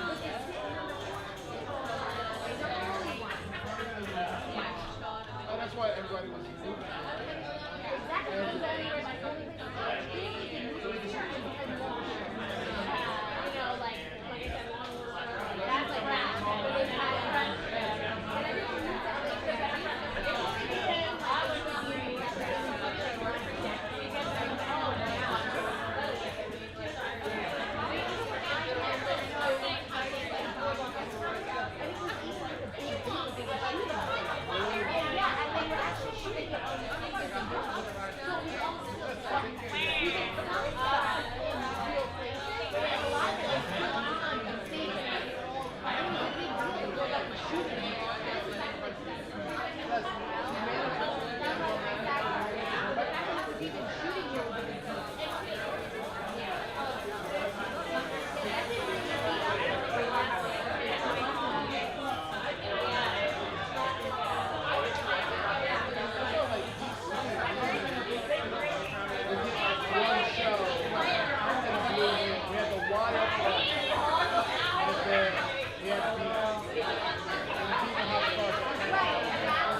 Go ahead. Hey, Team Rob. Congratulations, everybody. Five up. Felt like, gosh, just nailed the genre. This like 90s, early 2000s gauzy rom-com, meet cute, just really came through. And actually, obviously there's some audio issues. I think we missed like 5 lines from each character, but the like overall like thrust of the genre like carried us through those scenes where I was thinking like, man, of course, I wish we heard what they said. Like, we would have liked to have read the whole script, and that's just a technical issue. Obviously, the script is there somewhere, but we kind of knew where we were going because of the commitment to the genre. Like we just kind of, and also the acting was strong. So, even though it was a silent film for a moment, we still kind of knew where we were at. It doesn't leave me to wonder, like, is the script as efficient as it could have been? Because we didn't hear some stuff and it kind of didn't matter in some ways. So it makes me wonder, and we've been talking a little bit about like the timing of certain beats in this film, and one thing to keep in mind is that if you can get rid of something in a short in order to spend more time with another part of the short, particularly given a short time constraint, like it's a good thing to think about while you're scripting. Obviously, again, this is a technical thing, but it got us thinking about like the overall efficiency of the script itself. I felt that I wanted to, we spend 3 minutes setting up the stakes of this piece, and then they're finally on the roof, they're finally trapped, we understand what's at stake, and we want to I wanted to marinate in that rooftop scene a lot more, and I feel like trying to come in under 7 minutes, we could have maybe lost a little bit of the front end development of the character getting ready in the room, and maybe even gotten a little tighter with how they get up the stairs and the delivery. The editing was good and it was strong, but then it felt like we were sort of rushing into the tail end of the piece very shortly after establishing the premise. And I want to see a bit more of that relationship on the roof. Because it was kind of a tough jump to nighttime.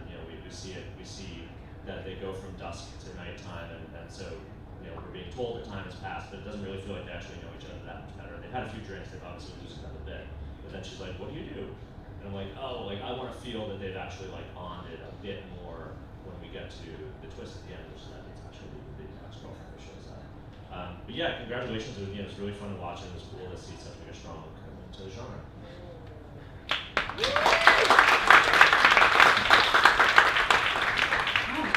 Great job, Team Rob. I am a child of the 90s, so I'm all about a good 27 dresses, 13 going on 30. I love a good rom-com. And I feel like this day and age, it's tricky with rom-coms in that everybody knows the tropes and they know the tropes well, so there's always a question of when you're making one. Do you try to interrogate and question the tropes like a 500 Days of Summer, or do you go with a classic, like it's in Australia, but like Anyone But You that just came out this year? Do you just kind of lean into all those fun tropes and just try to do them really, really well? I think the choice to lean into the tropes and do them really, really well worked here, because kind of like what you were saying with the audio issues, like we were able to just pick up when we were along for the ride.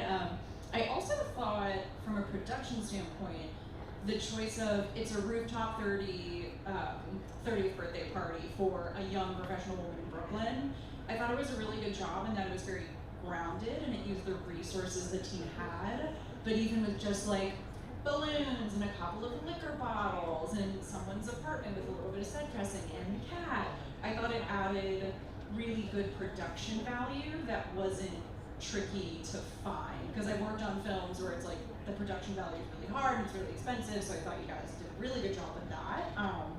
Chemistry was great. Again, a rom-com kind of lives and dies by the chemistry of its two leads, and while I do think we could have spent a little more time building that chemistry, I do think it speaks to the actors and their performance that it was already there. We were kind of along for the ride. I thought the stakes were very strong, which I really appreciated. I thought the stakes were very clear too, which is not just important for a film, but important for a rom-com. I think the one structural critique I would give is it felt like this is a little bit of the first part of a longer film, in that there wasn't really a resolution, and that, oh hey, we can now like get downstairs to the apartment, woohoo. I thought maybe the ex was gonna like put a brick in the door so everybody could get up and down freely.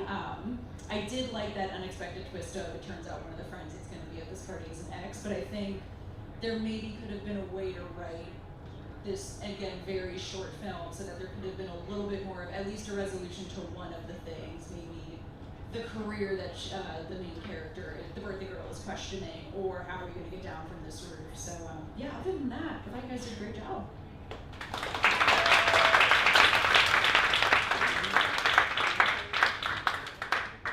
I thought it was a good film too, Team Rob. I do have some questions. One is a question about when did the attraction happen? Did it happen when the two touched hands? Did they know each other previously? Had they been attracted to each other before? When did it happen? You know, does it happen in the in the time where they're together on the roof, stuck? And that's kind of ambiguous. And the reason why is like, so if it happens, if they're strangers just meeting, I'm wondering what's happening to the individual who brought the box. Does that person have other things to do? And if that person does have other things to do, why isn't there more urgency? You know, so there are some logic questions, that I felt were left unresolved. The other thing is that so two big moments that I think could have been extremely artistically creative that I think fell flat for me. One is when the box was being exchanged and the hands touched, and it felt like the camera work was a little clumsy. And I felt that, that's our close-up, it felt a little forced. It felt like the cinematographers, like the director said, give me a close-up, the cinematographer said, okay, let's do a close-up. And it felt like it was staged and planned, and I felt that it could have been, a little more, a little bit more smooth. The other thing that I thought was interesting that could have been magical was the shift from, day to night.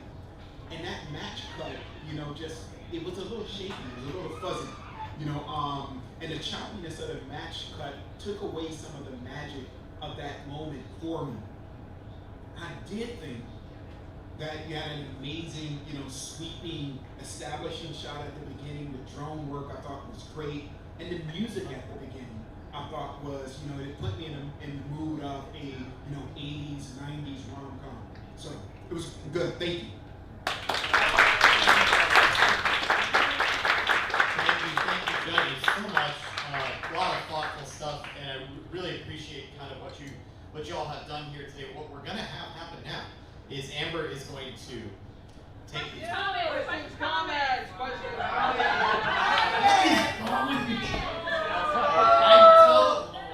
Okay, I got some Rob back here. I just want to shout out Drew and Katie who are here.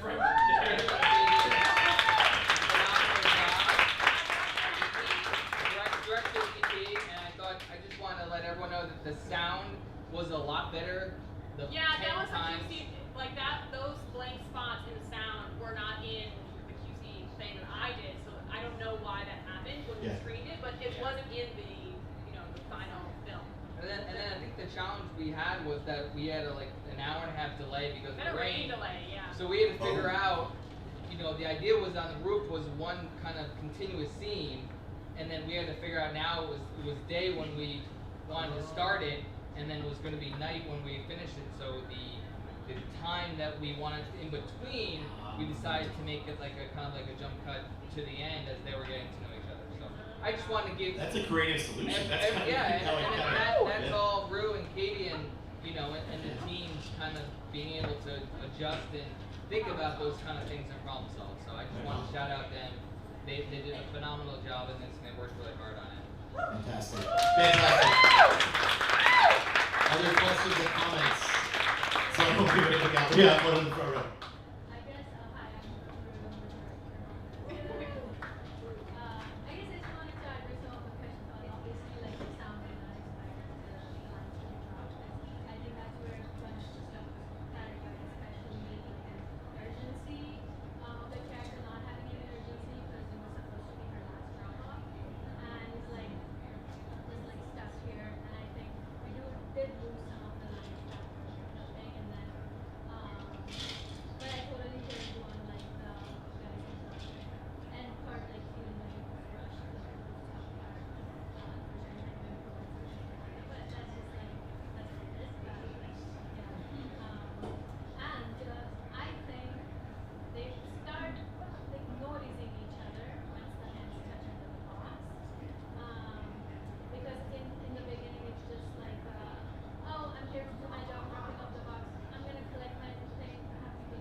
pace of it, it's interesting, David, your comment about not having as much in the front and maybe adding more to the back. I think our run time the first time was like 9 minutes, so we did have to try to trim it down to figure out. But I liked the beginning of Being Song because I think you got to know her. You got to know her, her style, her energy, and her playfulness, and I like the awkwardness of the box at the door. So I think we did a good job. But it is an interesting point, David, and thank you for kind of bringing that up. But and I thought it was just an awesome job. Right on. And that is a funny point, for those of us who are bumping the editing. You think 7 minutes is plenty of time, and then you get it done in the first cut, and I think we were close to 10 minutes at first one, so we were just like, what in the heck? We gotta remove some things. So, other questions, thoughts? All right. Going once, going twice. Okay, so we are at the point where Amber is going to tabulate. All right. So we're gonna have Amber tabulate. And we're going to be announcing our winners for the night. So stay tuned, folks. All right.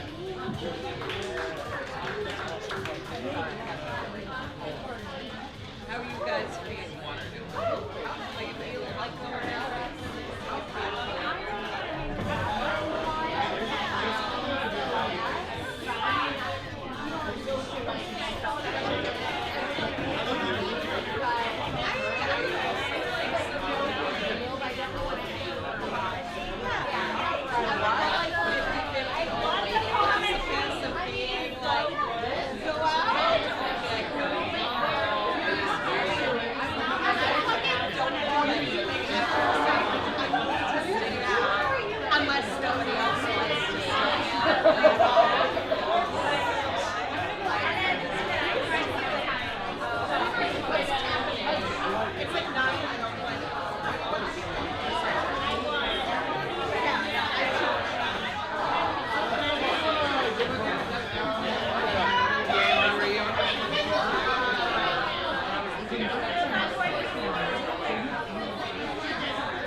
Good. Did you get 2024 one? No. Oh, we'll have to. Yeah, we'll have to. We'll get you one. Don't worry. Good. Yeah. Oh, sorry. So I'm not sure if we met face to face. But nice to meet you. Nicole Payson and Jackie are dear friends. So yeah, very cool.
You would literally say we're not doing this.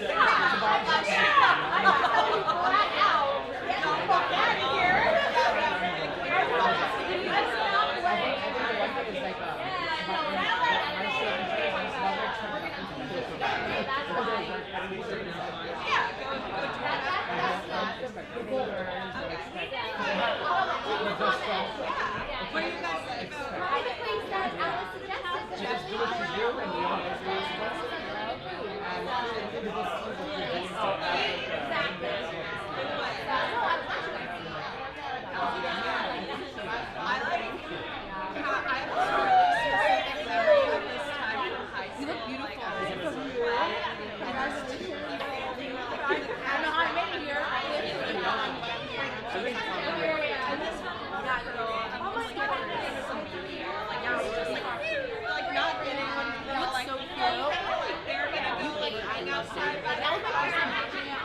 Rosie Finesse, nice to meet you. And I worked on a few stuff together recently.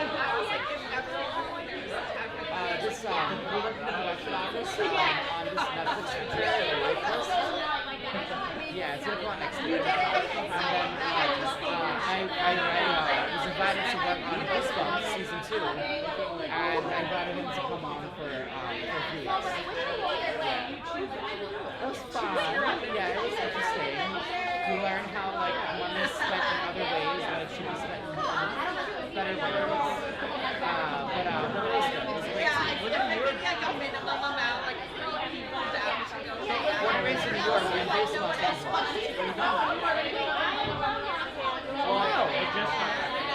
We're buying to New York. It's crazy. Your dad, yeah, I was so sick. And I was like, this is what this is. But, yeah. Our dad's always the same thing.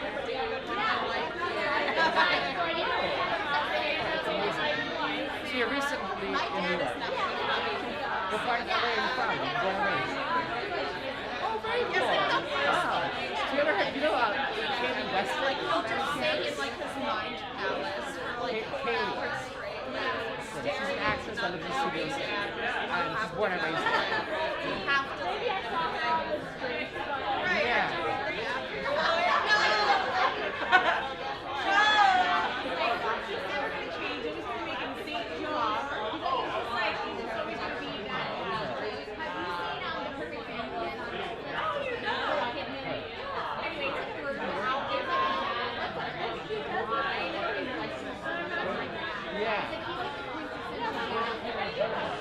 She's a mutual friend of, so she went to school in the city here, and one of my best friends went to school with her. So when I moved to Los Angeles, I'm in West Hollywood, I met her through my friend here in New York, and we just kept in touch. And we hang out all the time. The film and shoe business. Yeah. No, that's the whole. This whole year, Michael, is that we had the whole writers' actors strike last year, and New York recovered faster than LA. So I came back here for the holidays actually, and I was just randomly checking with people, and then I was invited to work in Brooklyn on this Netflix feature, which is how we met. And then I was supposed to move back in June when this one wrapped. And then that's how I got invited. And it was the same time I got invited to work on Goosebumps, like literally a week and a half after it wrapped. And that's how I'm here, by chance. And, but now things are it's so slow in general, but it's slowly starting. And knock on wood, the folks that I know are actively working out in LA again. So it's time. Yeah. But I do think, I'm sorry?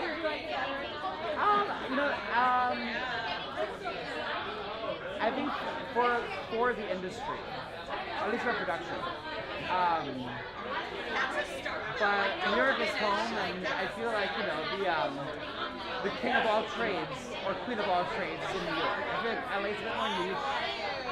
New York's a place you can show up anywhere and have a great time. I do find, although there's exceptions, I do find LA is more like this person and this group knows that person and that group, and that's how new people meet. It's not really a place where you just show up alone to the fun places, I feel. At least my experience. But there's good and bad. I mean, and anyway, as with New York, I just thought that New York had more homeless than LA. And I was very, that doesn't affect me at all, but I'm just saying, I was very surprised to see that that's a thing there, oh, sorry. But as someone born and raised in New York, and also vice versa, I always recommend. I think New York and LA, these are the top towns in the country. So if you're from there, it's worth your while to come here. And if you're from here, it's worth your while to go there, especially if you're in the industry. So, you can't be under the same umbrella your whole life. So.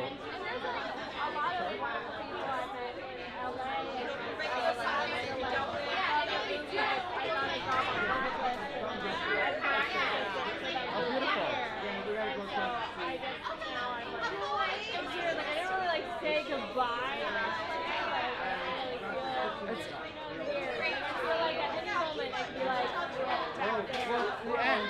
In the end, the deliberate goal is to, for me, is to be bi-coastal. I didn't want it to be in this way. I wanted it to be the way where I was getting paid extra to come but as opposed to just basically getting a job as I would over there here. But yes, I feel like I am present in both cities for sure. Yeah. And it's funny, I'm on a dare and I'm off of Insta. 5 friends and I are on a dare since the pandemic. But here, please, take my number. I'll send you my email. Sure. The big 818.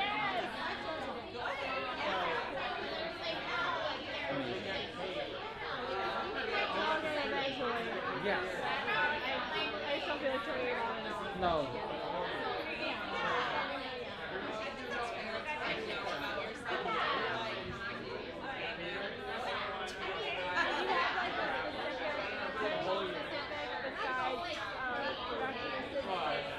Well, my end goal is to become a line producer, so I'm very aggressive with that. Okay. So I know how to do the production office. I'm still on the fence of doing the DJ trainee program, because I do value having the DJ under my belt, especially as a line producer, because you don't need it to be a line producer. But I just think it's fun, and it's a great experience. So yes, it is. All the great line producers have the DJ under their belt. So one way of doing that is through the set PA route. The office PA route, which I did. I'm production secretary now, which is a bump up from office PA. But what do you do? you tell the PAs what to do. Well, yes, but oh yeah. So I don't really know exactly what's on in the office. I would like to know more. Yeah, what I love about the office, I do find the office, the set PA route will get you into the VGA very directly after the 600 days. But it's funny because the office PA gig, which they have their own IATSE union, when you move up, what I do find very wholesome about the production office is that you're there during pre-production and ramp. Because when you're a set PA, you're only there during physical production. When things are already going. So you're there before. So I've witnessed when directors come and go, drama. You're there when you don't get what actors they want. So it's nice to be there before all of those decisions are decided. You're there with so many script changes, you're in the room, like that's what my interest is in. Like the picking and choosing, and then witnessing it all come to fruition, and everybody taking the moments very seriously and for their, like production and then wrap, where we go back and appraise everything, and then we hand off the keys to post. But I like pre-production a lot. Yeah, for sure.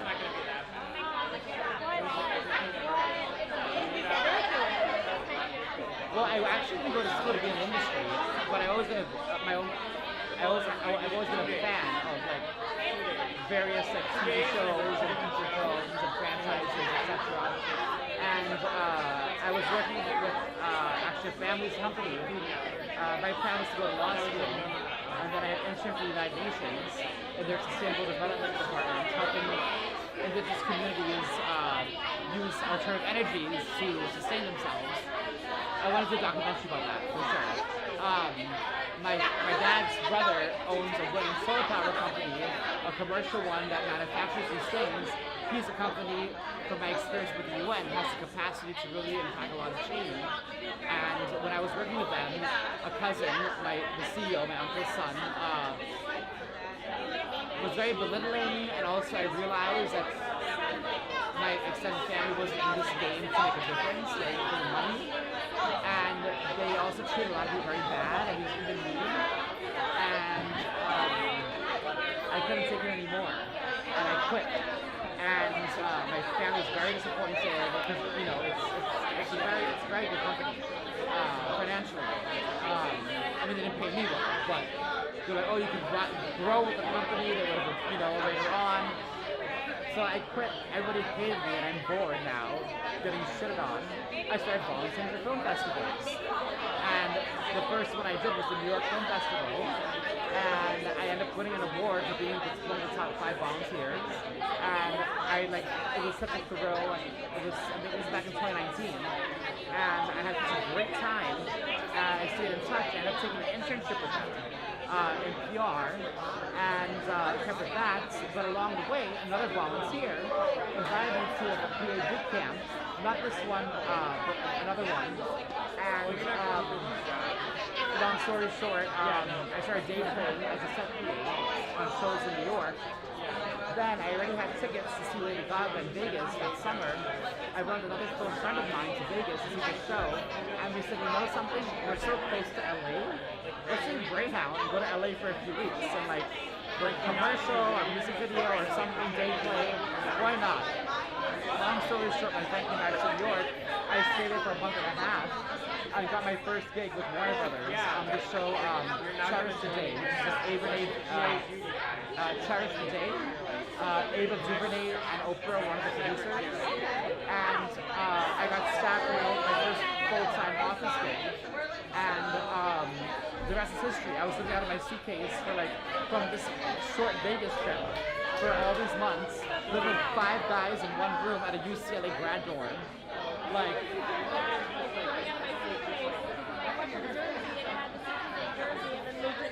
Oh, so you're just you stuck around, basically. Yeah, I stuck around. But you see, that's an example of it's not the style or the fashion of how you do your methods. Your goal is what allows you to deal with it. Somehow, in some ways, it's not easy. I'm sure it hasn't been for you, but your heart and your ambition is on what you want to do, and your goal, and all those things. So I lived with 5 guys in one room. Slowly that ended. Now I have my own one better than West Hollywood. But I'm still on a climb. The pandemic and stuff really and the strikes really messed that up. But we're still there, But and we're still on our road. So I'm grateful though for this amazing New York experience. I would have met such wonderful folks like people, and a few of our coworkers. But his friend works but yeah, sometimes life is not exactly how you want it to be, but the goals never change. The things that are in the air don't change, but maybe what's on the ground, you gotta know how to not step on the cracks or walk over a puddle, and yeah.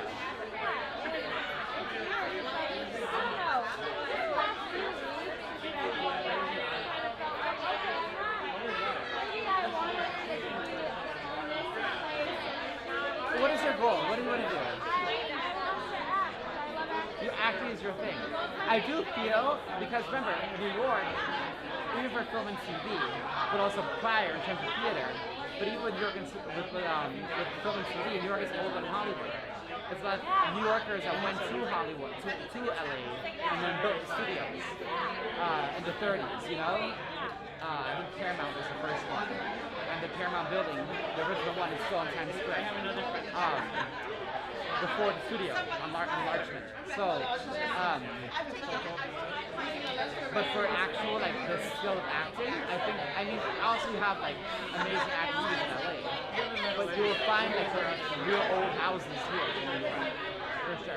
I feel like for the actual craft, New York is very good for craft. That's why we have so many people in independent films here, which I learned, like, not to do. Because, I mean, unless I want to do it for myself, but if you're in the scripted world, like, there's decent money, why, you know, why?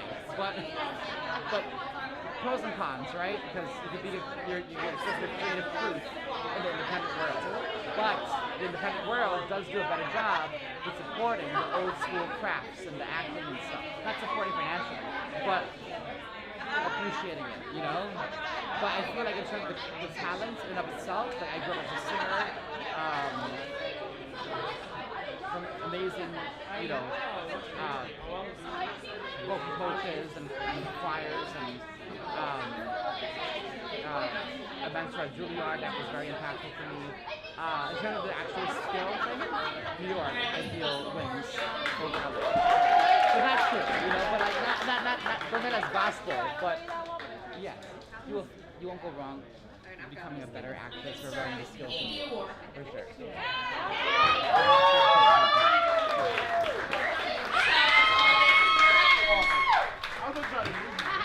Sorry, I definitely made up this award. We never see an awards for ADs at all. We need love too, okay guys? It's the most thankless job. It's such a hard job. So what I did to give this award out was I went to every set, I monitored every assistant director, looked at their call sheets, looked at their one-liners, looked at how they were communicating with their teams, what their leadership ability was, what their presence was on set. So I will say that I really appreciate everyone that stepped into this role because it really is a big leadership role. You're taking on like the creative and logistics, you're bringing it together. It's a really hard job. So our winner for the best assistant director goes to Team Holly.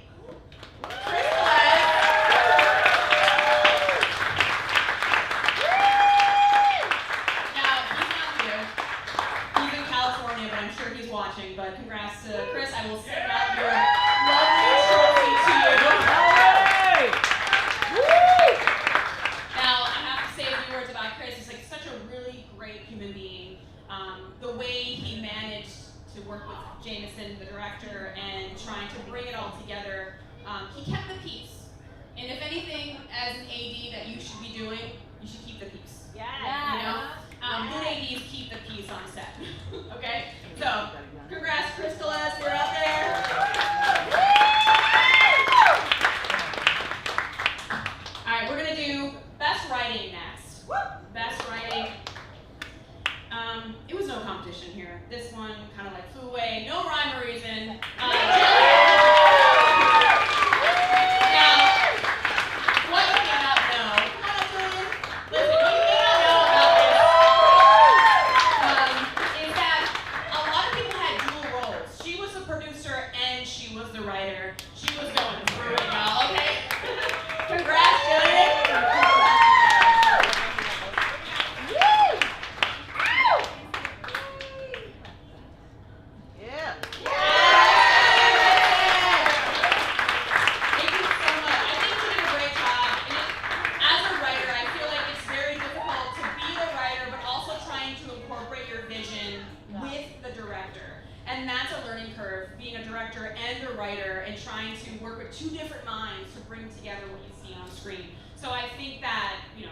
Jillian, great job.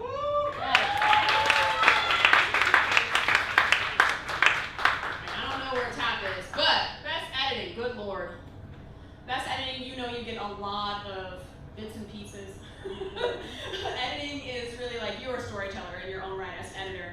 But best editing goes to No Rhyme, One Reason.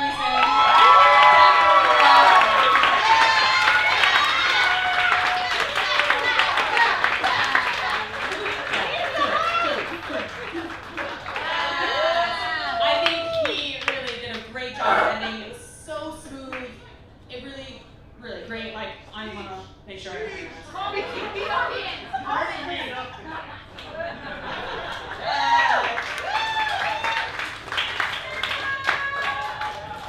Alright, so our next one, cinematography, DP, we all know, lighting, holy hell.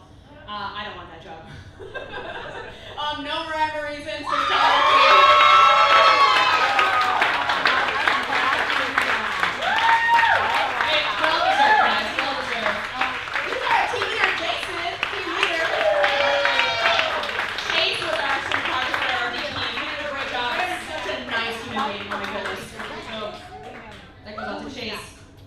Alright, so best direction. I mean, I don't want to be a director, holy hell. Okay, so being a director, I think it's really, really hard to be a director as far as like trying to get your vision on screen and debating with the writer and the producer and like everyone's pulling in every direction. Best direction goes to Rue Team Rob.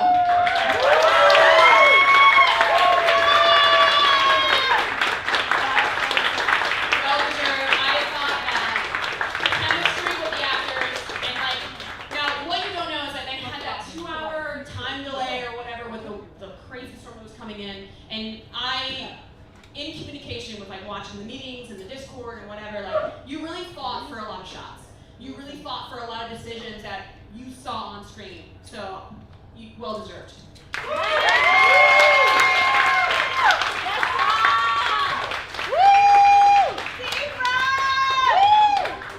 Team Rob. Sorry, I'm biased. Team Rob, sorry. Alright, best film with 152.5 points goes to No Rhyme.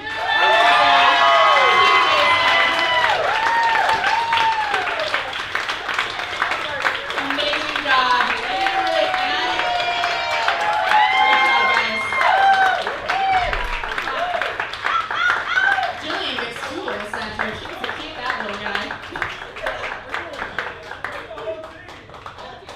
Yeah, I thought that the casting, they really took it seriously. They took it to a whole other level, and I mean, you guys, thank you so much.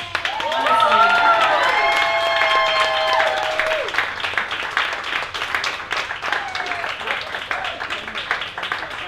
Great casting.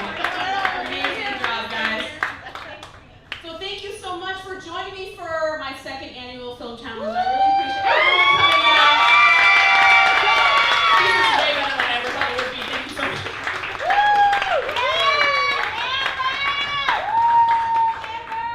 I love y'all. So, I mean, we have some time to mingle. Go get drinks at the bar. Also, if you want to come talk to me, because I feel like some people don't want to talk together, please feel free. Also, the debate is on out there, so have fun with that. Thank you so much for watching. I shall see you next time. Also, I will say thank you to the donors. I did not thank the donors. To put this event on and to make it free for everyone to attend and for the teams to be free, and also they donated money to make sure the teams and all the crews could eat. So thank you. Shout out to the donors, everyone that donated.